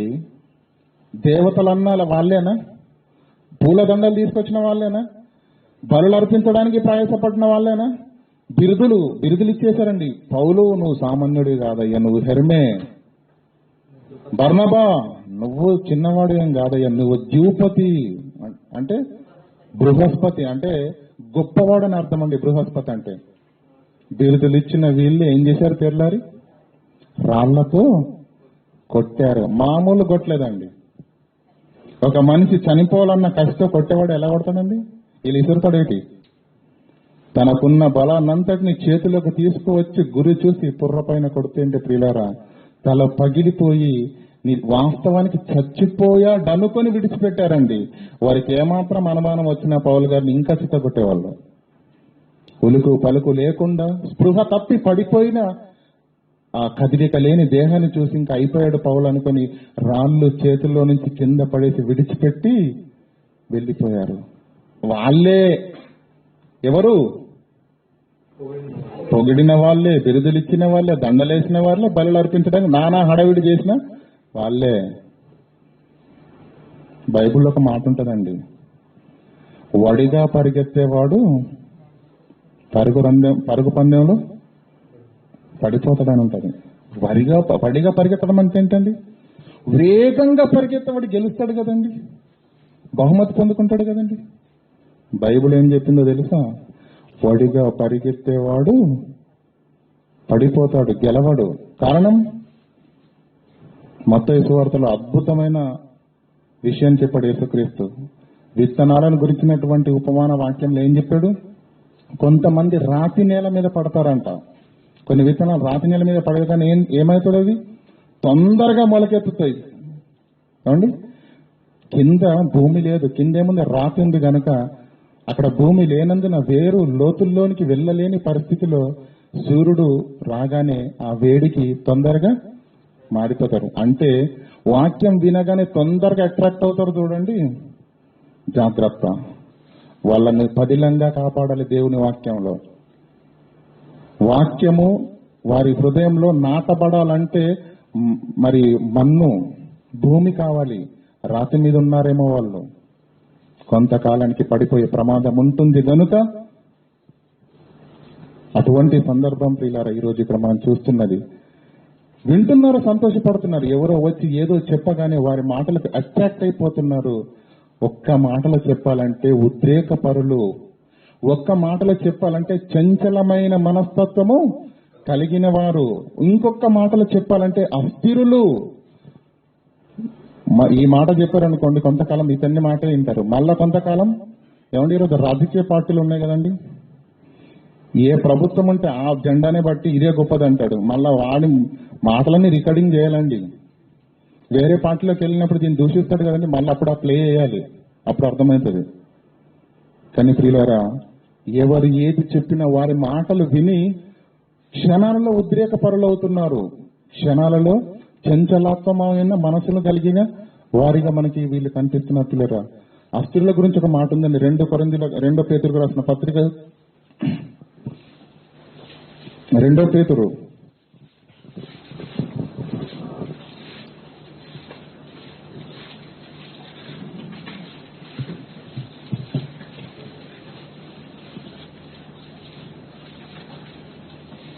2 పేతురు రాసిన పత్రిక 3వ అధ్యాయము 16వ వచనం. వీటిని గురించి తన పత్రికలన్నింటిలో బోధించుచున్నాడు. అయితే వాటిలో కొన్ని సంగతులు గ్రహించుటకు కష్టమైనవి. అంటే దేవుని యొక్క వాక్యము ఎవరికి అర్థం కాదో అన్న ఒక లిస్టు చెబుతూ పౌలు గారు ఏమంటున్నారంటే, వీటిని విద్యాహీనులు, అస్థిరులైన వారు తక్కిన లేఖనములను అపార్థం చేసుకున్నట్లు. ఏమంటే దేవుని యొక్క వాక్యము అపార్థం కాబడుతుంది, అర్థం కాదు, వారు దేవుని యొక్క వాక్యాన్ని గ్రహించలేరు అని కొంతమందిని గురించి మాట్లాడితే ఏమన్నా, విద్య విహీనులు, ఇంకా అస్థిరులైన వారు, స్థిరత్వము లేని వారు, ఒక ఆలోచన లేని వారు, ఒక స్థిరమైన మరి పునాది మీద కట్టబడిన వారు, ఎవరు ఏది చెబితే వారి మాటలతో వెంబడించేవారు. పౌలు గారు చెప్పగానే బాగుందన్నారు. యూదులు వచ్చి లేని మాటలు చెప్పేసరికి వారి సహోదరుల హృదయంలో పగ పుట్టించిరి. అంటే పుట్టిందా లేదా పగ? ఆ వాక్యం విన్న వాళ్ళేనా? ఎలా ఎలా పుట్టింది వారి హృదయాలలో? పౌలు గారు చెప్పినంత కాలం పౌలు గారిది బాగుందన్నారు. ఎవడో వచ్చి ఏదో చెప్పేసరికి పౌలు గారి మీద ఏమొచ్చిందట? ఎవరో వచ్చి పౌలు గారి గురించి ఏదో చెప్పగానే ఏమైంది? సహోదరుల మీద పగ పుట్టించిరి అని ఉంది కదండి, ఇందాక చదివినమాట 14:2. అయితే అవిధేయులైన యూదులు అన్యజనులను పురికొలిపి వారి మనసులో సహోదరుల మీద పగ పుట్టించిరి. పుట్టించిరి అంటే దాని అర్థం ఏంటి? వారి హృదయాలలో పౌలు మీద ఏం పుట్టింది? పగ పుట్టింది. నిన్న విన్నారు కదనయ్యా, నిన్న దండలేశారు, బిరుదులు ఇచ్చారు, ఆకాశమంతా ఎత్తేశారు, దేవుడు అన్నారు. ఈరోజు ఏమైంది? పగ. అంటే చంచలమైన మనస్తత్వము గలవారు, ఎవరు ఏది చెబితే దాన్ని నమ్మేవాళ్ళు. అర్థమవుతుందండి? స్థిరత్వము లేని వాళ్ళు చాలా మంది ఉంటారండి. నిర్ణయం తీసుకుంటే మాత్రం బాగానే తీసుకుంటారండి. ఆ నిర్ణయాన్ని ఇక్కడే విడిచిపెట్టి వెళ్ళిపోతారండి. మరలా అది కనిపించదు జీవితంలో.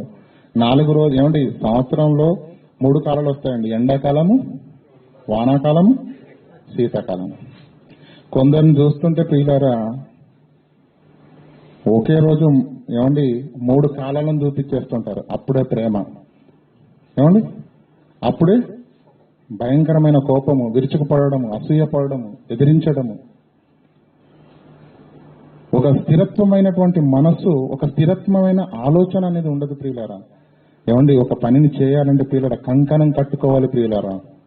స్థిరమైన పట్టుదలన ఆలోచన మన హృదయంలో ఉంచుకొని కష్టమైన, నష్టమైన, శ్రమ అయినా, బాధ అయినా, ఏది ఏమైనా సరే ఆ పని జరగాలన్న నేపథ్యం పూనుకొని సిద్ధపడితేనే పనులు జరుగుతాయి పిల్లలు. అటువంటి స్థిరత్వము లేని వారు దేవుని వాక్యము అర్థం కాదు ప్రియరా.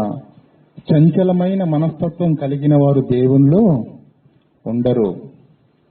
అటువంటి చంచలమైన మనస్తత్వము కలిగినటువంటి గలతీయలో ఉన్న అనేక మంది ప్రజల మనస్తత్వాలను మీరు చూశారు. ఈకోనియాల గురించి, మన అంత్యోక్య గురించి ముందుగా ఆలోచించాము. తర్వాత ఈకోనియా, లుస్త్రా, దెర్బే, ఈ ప్రాంతాలన్నీ కలిపే గలతీ ప్రాంతం. ఈ పట్టణాలన్నీ కలిపే అది గలతీ ప్రాంతము. ఆ గలతీ ప్రాంతానికి అపోస్తలుడైన పౌలు గారు పత్రిక రాస్తున్నాడు.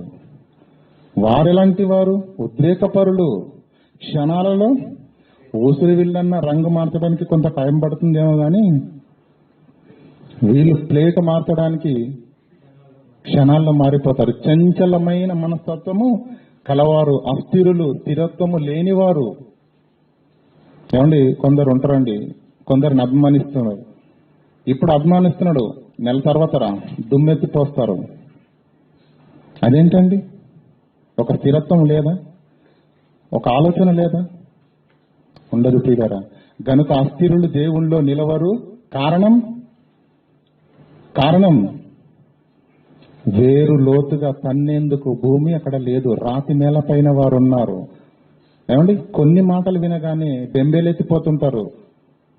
కానీ వాక్యము ఎక్కువగా వినాలి ప్రియులారా. నిండు కొండ తొనకదు.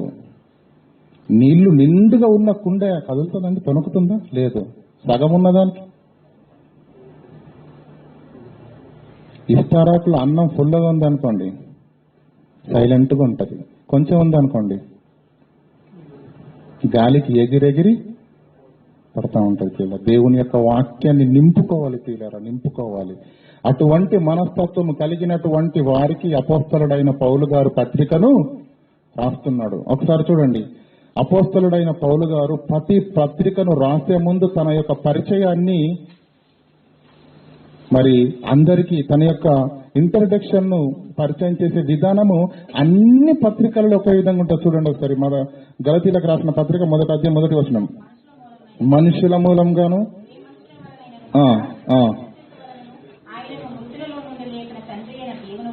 దేవుని వలనను అపోస్తలుగా నియమింపబడిన పౌలను నేనును ఏమంటే ఒకసారి రోమపత్రిక తీయండి. ఇది ఇలాగే ఉంచండి. రోమపత్రిక వెళ్దాం ఒకసారి. 1వ అధ్యాయం 1వ వచనం.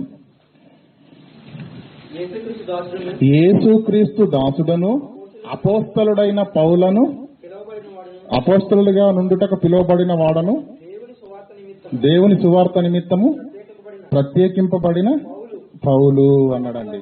కొరింథీయులకు రాసిన మొదటి పత్రిక. దేవుని చిత్తము వలనను పౌలును, అంతే అండి. దేవుని చిత్తం వలన అపోస్తలుడు, దేవుని చిత్తం వలన యేసుక్రీస్తు యొక్క అపోస్తలులో ఉండుటకు పిలువబడిన పౌలు అన్నాడండి. 2వ కొరింథీయులకు రాసిన మొదటి పత్రిక. 2వ కొరింథీయులకు ఏమంటే 2వ కొరింథీయులకు రాసిన పత్రిక 1వ అధ్యాయం 1వ వచనం. దేవుని చిత్తం వలన యేసుక్రీస్తు యొక్క అపోస్తలుడైన పౌలను. ఏమండి, ఇన్ని తెలిసాం కదండి. ఎఫెసీలకు రాసిన పత్రిక ఒకసారి చూసి ఇక్కడికి వచ్చేద్దాం. ఎఫెసీ, దేవుని చిత్తం వలన క్రీస్తు యేసు అపోస్తలుడైన పౌలు. ఇవన్నింటిని చూసాను నేను. రోమాలో కానీ, కొరింథీయులకు రాసిన 2 పత్రికల్లో కానీ, ఎఫెసీలో కానీ ఏమన్నదండి? దేవుని చిత్తం వలన యేసుక్రీస్తు యొక్క అపోస్తలుడుగా ఉండటకు పిలువబడిన పౌలను నేను అని రాశాడండి. అంటే నేను ఆ ఒక్క మాటతో దాన్ని తెగ్గొట్టేశాడండి. కానీ గలతీలకు రాసిన పత్రికలో దానిని మనుష్యుల మూలముగానైనను, ఏ మనుష్యుని మూలముగానైనను కాక యేసుక్రీస్తు వలనను ఆయనను మృతులలో నుండి లేపిన తండ్రి అయిన దేవుని వలన అపోస్తలుడుగా నియమింపబడిన పౌలను. ఎందుకండి ఇంత బిల్డప్?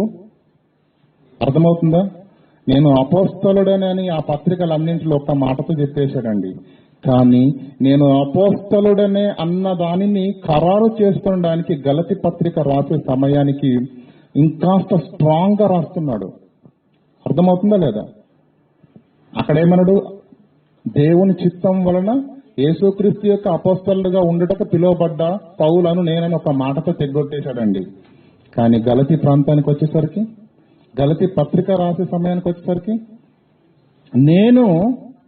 నేను మనుష్యుల మూలంగా అపోస్తలును కాలేదు. ఎటువంటి మనుష్యుడు అంటే మీ దృష్టిలో కొంతమంది హీరోలు ఉన్నారు కదా, అపోస్తలులు అగ్రగణ్యులుగా పిలుస్తున్న వాళ్ళు ఉన్నారేమో. ఆ మనుషుల చేత కూడా నేను అపోస్తలుగా నియమింపబడలేదయ్యా. యేసుక్రీస్తు వలనను ఆయనను మృతులలో నుండి లేపిన తండ్రి అయిన దేవుని వలనను నేను అపోస్తలులుగా నియమింపబడ్డాను. నేను ఎన్నికైంది ఎవరిని బట్టి? మనుషులు నియమించలేదు. గనులైన మనుషులు కూడా మమ్మల్ని నియమించలేదు. నేను అపోస్తలుడిగా నియమించబడ్డది యేసుక్రీస్తు వలనను ఆయనను మృతులలో నుండి లేపిన తండ్రి అయిన దేవుని వలన నేను అపోస్తలుడిగా ఏర్పరచబడ్డానే తప్ప మనుషుల వలన ఎన్నికైన వాడను నేను కాను. వారెంతటి వారైనా సరే మనుషుల చేత నియమింపబడిన వాడను నేను కాదు. నేను నియమింపబడింది యేసుక్రీస్తు వలన, నేను నియమింపబడింది తండ్రి అయిన దేవుని వలన నేను అపోస్తలుడిగా నియమించబడ్డాను అని ఇంత దాటిగా రాస్తున్నాడంటే కారణం ఏంటండి? అర్థమవుతుందా లేదా? పత్రికను రాయడం వెనకాల దానికి ఉన్న నేపథ్యం అర్థమైతేనే పిల్లల పత్రిక అర్థమవుతుంది. ఎందుకు అంత ఘాటుగా రాస్తున్నాడు? ఎందుకు అంత గట్టిగా ఖండిస్తూ మనుషుల వలనైనను ఏ మనుషుల మూలంలోనైనను కాక యేసుక్రీస్తు వలనను ఆయనను మృతులలో నుండి లేపిన తండ్రి అయిన దేవుని వలనను అపోస్తలుడుగా ఉండడానికి పిలువబడిన పౌలను నేను. ఎంత ధాటిగా ఎందుకు చెప్తున్నాడో తెలుసండి. పౌలు గారి జీవితాన్ని పరిశీలన చేస్తే పిలువ అనేక ప్రాంతాలకు వెళ్లి దేవుని యొక్క వాక్యాన్ని ప్రకటించాలన్నది ఆయన యొక్క గురి. ఆయన ఏం చేస్తాడంటే కొంతకాలము కొన్ని ప్రాంతాలలో నిలబడి సువార్త చేస్తాడు. వారందరూ దేవుని యొక్క వాక్యం చేత ఆకర్షించబడి వాక్యమందు బలపడి వారు ఇక నిలదొక్కుంటున్నారన్న సమయంలో ఈ ప్రాంతాలను విడిచి ఇక్కడ దేవుని యొక్క వాక్యాన్ని విన్నారు. వీళ్ళు దేవుని యొక్క వాక్యంలో బలపడ్డారు. ఇక వీరు దేవుని యొక్క వాక్యాన్ని అనుసరిస్తూ చదువుకుంటూ ఇక వారి ఆత్మలను వారు కాపాడుకోగలరు అన్న ఆలోచనకు రాగానే పౌలు గారు ఈ ప్రాంతాలను విడిచి మరో క్రొత్త ప్రాంతానికి వెళ్తాడు. అక్కడ కొంతమంది దేవుని యొక్క వాక్యం అందు బలపడగానే ఆ ప్రాంతాన్ని విడిచి మరో ప్రాంతానికి వెళ్ళడం. ఎందుకంటే పౌలు గారు ఒక చోట నిలిచుండి ఈ సంఘమంతా నాదే అని చెప్పేసి ఏమండి గోల్కొండ నవాబులో కోట కట్టుకొని ఉండాలన్నది పౌలు గారి యొక్క ఆలోచన కాదు. అనేక ప్రాంతాలకు వెళ్ళాలి. ఇలా పౌలు గారు మొదటి ప్రయాణములో అంతియోక్యలో ఏమండి ఫస్ట్ మనం చదివాం కానీ సిలుకయ, కురుప్ర ఏమండి ఇంకా పంపులియాలోని పెరిగే, తదనంతరం పిసిదేలోని అంతియోక్య, ఈకోనియా, లుస్త్రా, దెర్బే ఈ ప్రాంతాలన్నింటినీ సందర్శించి తన యొక్క వాక్యము ప్రకటించి అనేక సంఘాలను స్థాపించి అనేక మందిని దేవుని యొక్క వాక్యమందు నిలబెట్టి వారిని వాక్యమందు స్థిరులు చేసి మొదటి ప్రయాణాన్ని ముగించుకుని పౌలు గారు యెరూషలేముకి వెళ్ళాడు. అక్కడి నుంచి సిరియాలో ఉన్న అంత్యోక్యకు వెళ్ళాడండి. పౌలు గారు వెళ్ళడము ఎవరు? యేసుక్రీస్తు అంటే గిట్టని యూదులు పౌలు గారు వెళ్ళాడో లేదో వాళ్ళు వచ్చేసారండి. ఎక్కడెక్కడికి వెళ్ళారో తెలుసండి. పౌలు గారు ఏ ప్రాంతాలకు వెళ్లి సంఘాలను స్థాపించాడో, పౌలు గారు ఏ ప్రాంతాలకు వెళ్లి అనేకులను దేవుని యొక్క వాక్యం వైపు త్రిప్పాడో ఆ ప్రాంతాలన్నింటికి వెళ్లి ఉతికి ఆరేశారండి. అపొస్తలుల కార్యంలో 15వ అధ్యాయం 1వ వచనం. ఆ మాట చదివే ముందు ఈ గలతీ పత్రిక 1వ అధ్యాయము 6వ వచనం చదవండి. ఇది చదివి అక్కడికి వెళ్తాం. క్రీస్తు కృపను బట్టి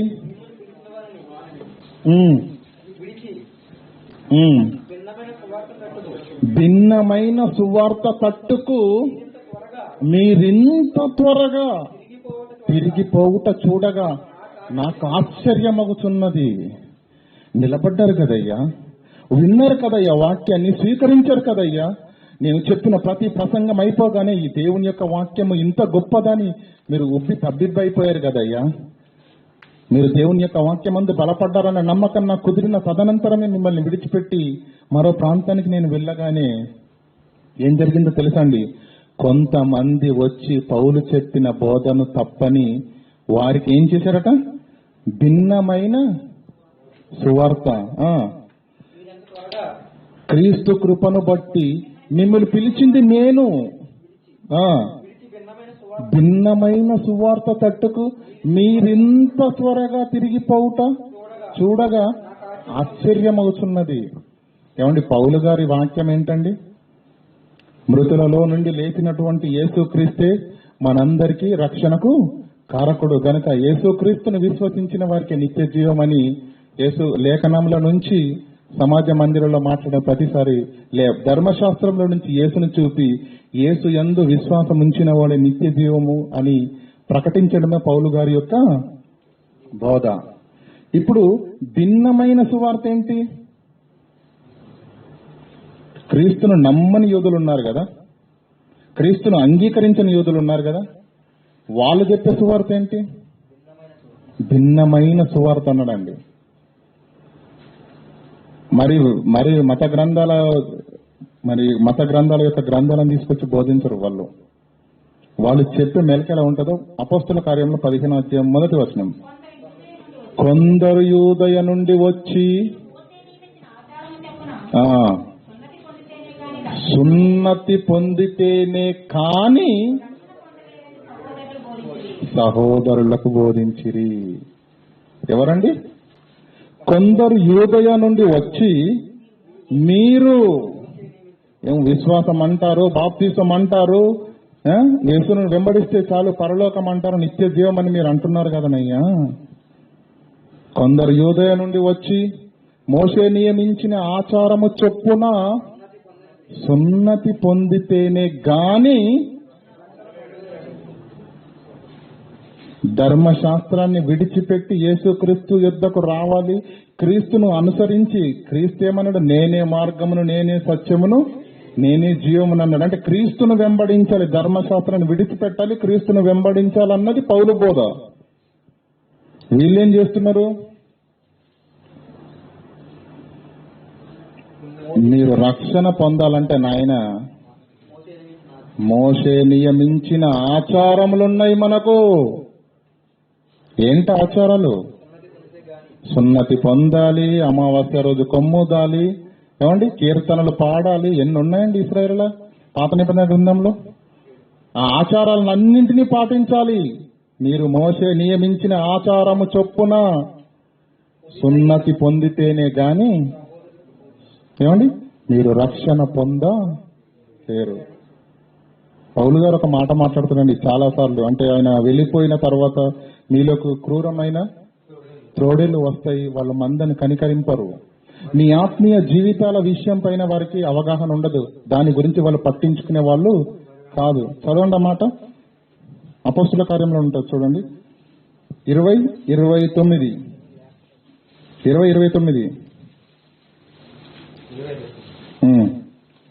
నేను వెళ్లిపోయిన తర్వాత క్రూరమైన తోడలు మీలో ప్రవేశించునని నాకు తెలియను, వారు మందిని కనికరింపరు, శిష్యులను తమ వెంట ఈడ్చుకుపోవాలనని వంకర మాటలు చెప్పువారు మీలోనే బయలుదేరతారు, జాగ్రత్త అని చెప్పాడు. చెప్పినట్టుగానే యూదయ నుంచి కొంతమంది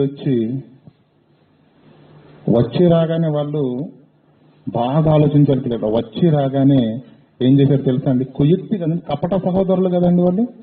వచ్చి రాగానే గలతి ప్రాంతాల్లో నెమ్మదిగా ఉన్నారండి, వీళ్లతో కలిసే వాక్యాన్ని వింటున్నారు, వీళ్లతో కలిసే నెమ్మదిగా ఉంటున్నారండి, మాట్లాడట్లేదు.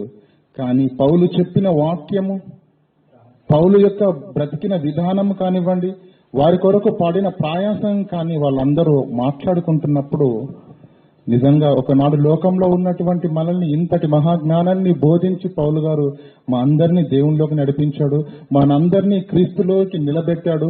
ఆయన చాలా కష్టపడ్డాడు, పగలంతా డేరలు కొట్టుకుంటూ రాత్రంతా దేవుని యొక్క వాక్యాన్ని బోధిస్తూ మన కొరకు అహర్నిశలు కష్టపడ్డ మహాగణుడు పౌలు గారని, పౌలు గారు చెప్పినటువంటి బోధను, పౌలు గారు పడినటువంటి ప్రయాసాన్ని చూసి పౌలు గారిని మాదిరిగా పెట్టుకుని ప్రియులారా ప్రభావితులై, ఆయన మాటలకు, ఆయన జీవితానికి, ఆయన కష్టానికి ప్రభావితులై అనేక మంది దేవునిలోనికి వచ్చారు.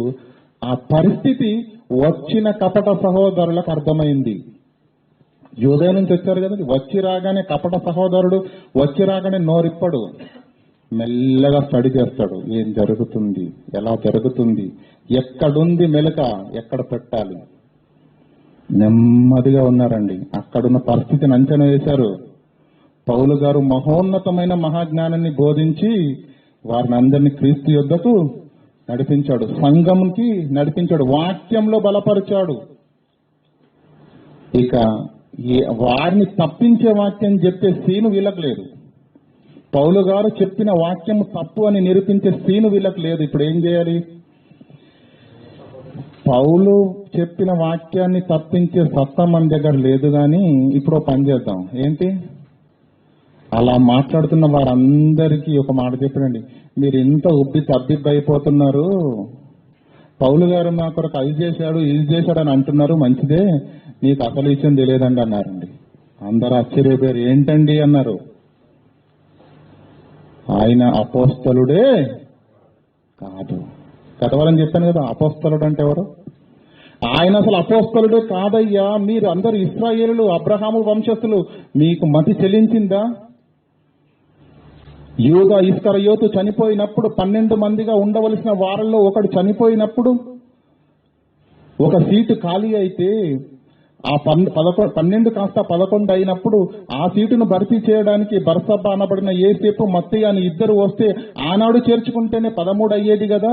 13 అనేది ఇశ్రాయేలుల చరిత్రలోనే లేదు, 12 ఉంది. ఆనాడే ఇద్దరిని చేర్చుకోవచ్చు కదా, ఎందుకు చేర్చుకోలేదు? ఏమైనా ఆలోచిస్తున్నారా మీరు? ఇశ్రాయేళ్ల చరిత్రలో ఉన్న సంఖ్య 12, ఈయన 13, ఆ సంఖ్య మనకు లేదు. ఈయన అపోస్తలుడే కాదు. అటువంటి తేరాలు కొట్టుకునేవాడి మాటలిని మీరు పొంగిపోవడము, తబ్బిబ్బైపోవడము, బుద్ధి లేకుండా మాకు చెప్పడమా? మేము ఎక్కడి నుంచి వచ్చామో తెలుసా అన్నారండి. గుండె అయిపోయింది వీళ్ళకు. ఎక్కడి నుంచి అయ్యగారు? యెరూషలేం ఎక్కడుంది? యూదయ దేశంలో. మేము వచ్చింది అక్కడి నుంచి అన్నారు. యూదయ నుంచి వచ్చిందని చెప్పగానే ఆశ్చర్యపోయారు. ఆయన వంకే చూస్తున్నారు. మీకు వాక్యం చెప్పిన పౌలే తప్పు అన్నారు అంతే. ఇక దాని తర్వాత ఆయన ఏం చెప్పాడో మీరు నమ్ముతారో నమ్మరో మీ ఇష్టం అన్నారు. వీళ్ళందరూ ఏమనుకున్నారు తెలుసా? మాకు వాక్యం చెప్పిన పౌలయ్య గారే తప్పు అయినప్పుడు ఇంకా ఆయన వాక్యం వెంబడించవలసిన అవసరత లేదు. విడిచిపెట్టేశారండి. క్రీస్తును విడిచిపెట్టి సున్నతి చేయించుకుంటున్నారు, అమావాస్యలు అంటున్నారు, పండగలు అంటున్నారు, కొమ్మోదుతున్నారు, బలులు అన్నీ ప్రారంభించారండి. ఒకనాడు పాత నిబంధన గ్రంథంలో మనకు కనిపిస్తున్న వాటన్నింటిని యేసుక్రీస్తు మరి పౌలు గారు చెప్పినటువంటి బోధించండి, ధర్మశాస్త్రాన్ని విడిచిపెట్టి యేసు యుద్ధకు రమ్మన్నారు. కానీ ఈ యూదయ నుంచి వచ్చిన సహోదరులు చెప్పిన మాటలు విని యేసుని విడిచిపెట్టారు. మరలా ఏ యూద మతంలో నుంచి దేవుని కొరకు వారు పట్టబడ్డారో తిరిగి అదే యూద మతంలోనికి వెళ్లి అన్నీ చేస్తున్నారండి, అన్ని చేస్తున్నారు. యేసుక్రీస్తు వాక్యం వైపు తిరిగినటువంటి వీళ్ళందరూ తిరిగి ధర్మశాస్త్రం వైపు వెళ్లిపోయి ధర్మశాస్త్రంలో ఉన్న నిబంధనలను, ఆచారములను మరలా పాటిస్తున్న వేళ ఈ విషయం పౌలు గారికి తెలిసింది. అసలు అంత గొప్పగా నేను వాక్యం చెప్పి వాళ్ళందరినీ వాక్యం అంత గొప్పగా నిలబెట్టాను కదా, ఎలా పడిపోయారంటే అయ్యగారు, వాళ్ళు నువ్వు చెప్పిన వాక్యం మీద బురద జల్లే సమర్థత వాళ్లకు లేదు గనక వాళ్ళు ఏం చేశారంటే నిన్ను వాడుకున్నారు. అసలు పౌలే మంచోడు కాదు, పౌలు అపోస్తలుడే కాదు, 13వ సంఖ్య అనేది ఇశ్రాయేలు చరిత్రలో లేదు. ఈయన నంబర్ 13. దీన్ని బట్టి మీరే ఆలోచించుకోండి.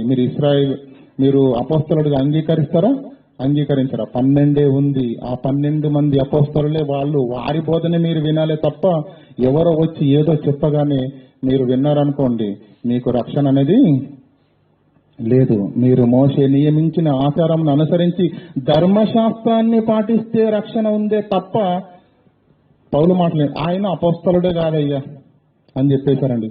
ఆ మాట బాగా వారి మైండ్లకు నింపుకొని ఇక పౌలు అనే ఆయన అపోస్తలుడే కాదని వారు నిర్ణయానికి వచ్చారు గనుకనే ఆ బోధ విస్తృతంగా గలతీ ప్రాంతంలో జరిగింది గనుకనే ఇప్పుడు పౌలు గారికి ఆ విషయం తెలిసి యేసును విడిచిపెట్టి వారందరూ ధర్మశాస్త్రం వైపు వెళ్లారు. వెళ్లడమే కాదు, ధర్మశాస్త్రంలో ఉన్న ఆచారాలను, విధులను, యూదా మతంలో ఉన్న చెత్త అంతా మరలా తిరిగి దాటిని పాటిస్తున్నారు. బాప్తిజం తీసుకున్న తర్వాత మనం పాపం చేస్తే ఎలా ఉంటుందండి?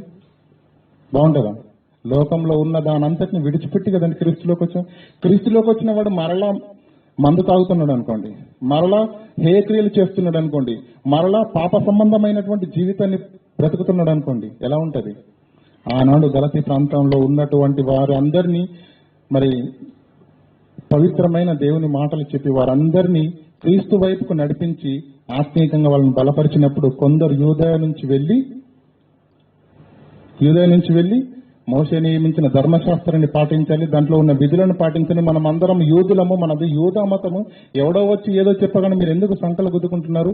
అసలు ఇశ్రాయేలులో 12 అనేది లేదు. 12 మంది అపొస్తలులు, వీళ్ళు వింటే వీళ్ళ బోధ వినండి కానీ ఆయన మాటలు మాత్రం వినొద్దని చెప్పేసి పౌలు గారి పైన బురద తల్లి అసలైన అపొస్తలుడే కాదన్న అపనిందన విస్తృతంగా గలతి ప్రాంతంలో ప్రకటించడంతో అపోస్తలుడైన పౌలును ఆయన చెప్పిన బోధను పక్కన పెట్టి ధర్మశాస్త్రం వైపు వెళ్ళిన ఆవేళ మాట్లాడుతున్న మాట, మీరు క్రీస్తు కృపను బట్టి మిమ్మల్ని పిలిచిన వారిని విడిచిపెట్టి భిన్నమైన సువార్త తట్టుకు మీరు ఇంత త్వరగా పోవుట చూచి నాకు ఆశ్చర్యమగుతున్నది అని వారికి పత్రిక రాస్తూ ముందుగా ఏం మాట్లాడాలి?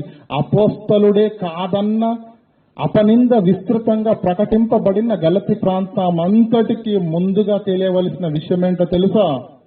నేను మనుషుల మూలముగానైనను ఏ మనుష్యుని మూలముగానైనను, ఎందుకంటే ఎవడన్నా అపోస్తలుగా కావాలంటే ఈ పేతురు యాకోబు ఎవరైనా దీవిస్తేనన్నా మనం ఒప్పుకుందామండి. ఆ 12 మందిలో లేడు, ఆ 12 మందిలో కనీసం స్నేహం కూడా లేదు. ఈయన అసలు సపరేట్ కేటగిరీ అని చెప్పేసరికి మనుషుని మూలముగానైనను ఏ మనుష్యుని మూలముగానైనను నేను అపోస్తలుడిగా నియమింపబడలేదు. నేను ఎన్నుకోబడ్డది ఎవరి వలన తెలుసా? యేసుక్రీస్తు వలనను ఆయనను మృతులలో నుండి లేపిన తండ్రి అయిన దేవుని వలనను అపోస్తలుడిగా ఉండబడుటకు నేను నియమింపబడిన పౌలను నేను పత్రికను రాస్తున్నాడు. అర్థమవుతుంది? ఇంత ధాటిగా నేను అపోస్తలుడు అని చెప్పడానికి ప్రయత్నం చేశాడు. కారణం, అంతకుముందే కొంతమంది యూదయ నుంచి వెళ్లి మరి ధర్మశాస్త్రాన్ని పాటించాలి, మనం మోషే నియమించిన ఆచారాలను అనుసరించి మనం నడిస్తేనే రక్షణ ఉందే తప్ప మీరు యేసు బాప్తిసము అది ఇది అన్నారనుకోండి మీరు పోతారని చెప్పాడు. ఆ మాటలు విని అట్రాక్ట్ అయ్యి పౌలును విడిచిపెట్టి ధర్మశాస్త్రాన్ని పౌలు బోధన పక్కన పట్టి ఆచారంలోనికి వెళ్లిపోయినటువంటి వారందరికీ బుద్ధి చెప్పడానికి, తిరిగి వారందరినీ క్రీస్తులో నిలవబెట్టడానికి పౌలు గారు చేసిన ప్రయత్నమే గలతీయులకు రాసిన పత్రిక. ఇప్పుడు మొదటి అధ్యాయం 1వ వచనం నుంచి 6, 7 వచనాలు మాత్రమే చెప్పాను. ఇది పత్రిక యొక్క నేపథ్యం. పత్రిక రాయడం వెనకాల ఆనాడు ఉన్నటువంటి పరిస్థితులు అర్థమవుతుందండి. ఏ పత్రికలోనైనా ఉందండి, మనుష్యుని మూలముగానైనను ఏ మనుష్యుని వలనైనా నేను అపోస్తలుడిగా నియమింపబడలేదయ్యా. యేసుక్రీస్తు వలనను అతని తండ్రి అయిన దేవుడు మృతులలో నుండి లేపిన తండ్రి అయిన దేవుని వలన మాత్రమే నేను అపోస్తలుడిగా నియమింపబడ్డానని ఇంత ఘాటుగా మాట్లాడినటువంటి మాట నీకు మరొక పత్రికలో కనిపించదు. కారణం, విస్తృతంగా ఇతని పైన అపనింద వేయబడింది ఆనాడు గలతీ ప్రాంతాలలో. అసలు ఈయన అపోస్తలుడే కాదు నాయన, అపోస్తలుడు కాని వాడి బోధ వింటే మీ బ్రతుకులు ఏమైతే మీరే నిర్ణయించుకోండి అని దుర్బోధ చేశారండి. ఆ భిన్నమైన బోధ చేత ప్రభావితులై దేవుణ్ణి, యేసుక్రీస్తును, విశ్వాస సంబంధమైన ఈ జీవితాన్ని విడిచిపెట్టి తిరిగి యూదయ మతంలోనికి వెళ్లి ఆచారాలను, ఆ వ్యవహారాలను మరలా విడిచిపెట్టి వచ్చినటువంటి ఆ చెత్తను మరలా జీవితాలకు అంటించుకుంటున్న వేళ ఆ విషయం పౌలు గారికి తెలిసి పత్రిక రాయడానికి పూనుకొని మాట్లాడిన మొదటి మాట, నేను అపోస్తలుడనే దేవుని వలన యేసుక్రీస్తు వలన నియమింపబడ్డానని. గనక ఈ పత్రిక యొక్క నేపథ్యాన్ని మీకు అర్థమైందని నేను భావిస్తున్నాను. కళ్ళు మూసుకొని ప్రార్థన చేసుకుందాం. మహోన్నతుడ, జీవం గల మా కన్న తండ్రి, మా జీవితాలకు అవసరమైనటువంటి అమూల్యమైన మాటలు తండ్రి మీరు మా మహిమ నిమిత్తమే తండ్రి 66 పుస్తకాలలో లిఖించారు తండ్రి. లిఖించినటువంటి మీరు ఈ గ్రంథాన్ని పరిశీలించి చదివినాడే ఆ మహాజ్ఞాన సంగతులు అర్థమవుతాదన్న మెలకువ కూడా తండ్రి మీరే నేర్పారు. ఇంతవరకు తండ్రి మమ్మల్ని ప్రేమించి మాకు అర్థం కాని ఎన్నో అంతర్భావాలను తండ్రి మాకు నేర్పిస్తూ తండ్రి వాక్యమందు మమ్మల్ని స్థిరపరుచుతున్నందుకు తండ్రి, వాక్యంలో ఉన్నటువంటి అపార్థం కాబడిన ఎన్నో సందర్భాలను తండ్రి అర్థవంతంగా మాకు నేర్పిస్తూ తండ్రి మా బ్రతుకులను దిద్దుకొనడానికి మీరు మా యెడల చూపుతున్నటువంటి కృపకు కృతజ్ఞతాస్తులు తెలియజేస్తున్నాను తండ్రి. ఇంతవరకు తండ్రి మీ పిల్లలు విన్నారు, విన్నటువంటి మేము తండ్రి విని విడిచిపెట్టే వారంగా కాకుండా విన్న మాటలను అనుసరించి తండ్రి, లేఖనాలను పరిశోధించి తండ్రి, 66 పుస్తకాలలో తండ్రి ఉన్నటువంటి మహాజ్ఞాన సంగతులను నేర్చుకొని మా బ్రతుకులను అర్థవంతంగా మలుచుకొని మా బ్రతుకులను వెలిగించుకున్నటువంటి మేము ఈ సమాజాన్ని వెలిగించవలసిన బాధ్యత మాపైన ఉన్నదన్న వాస్తవాన్ని గుర్తెరిగి అందు నిమిత్తమే మహోన్నతమైనటువంటి ఈ మాటలు మీరు మా చెవులకు వినిపిస్తూ వాక్యమందు బలపరుస్తున్నారన్న వాస్తవాలను గుర్తెరిగిన వారంగా మీ పిల్లలైన మా అందరినీ జీవించమని ప్రాధేయపడుతూ సమస్త ఘనత మహిమ ప్రభావాలు మీ నామానికి ఆరోపిస్తూ యేసుక్రీస్తు ప్రభుల వారి అతి పరిశుద్ధ నామంలో ఈ ప్రార్థన అడిగి వేడుకుంటున్నాం మా పరమ తండ్రి. ఆమేన్.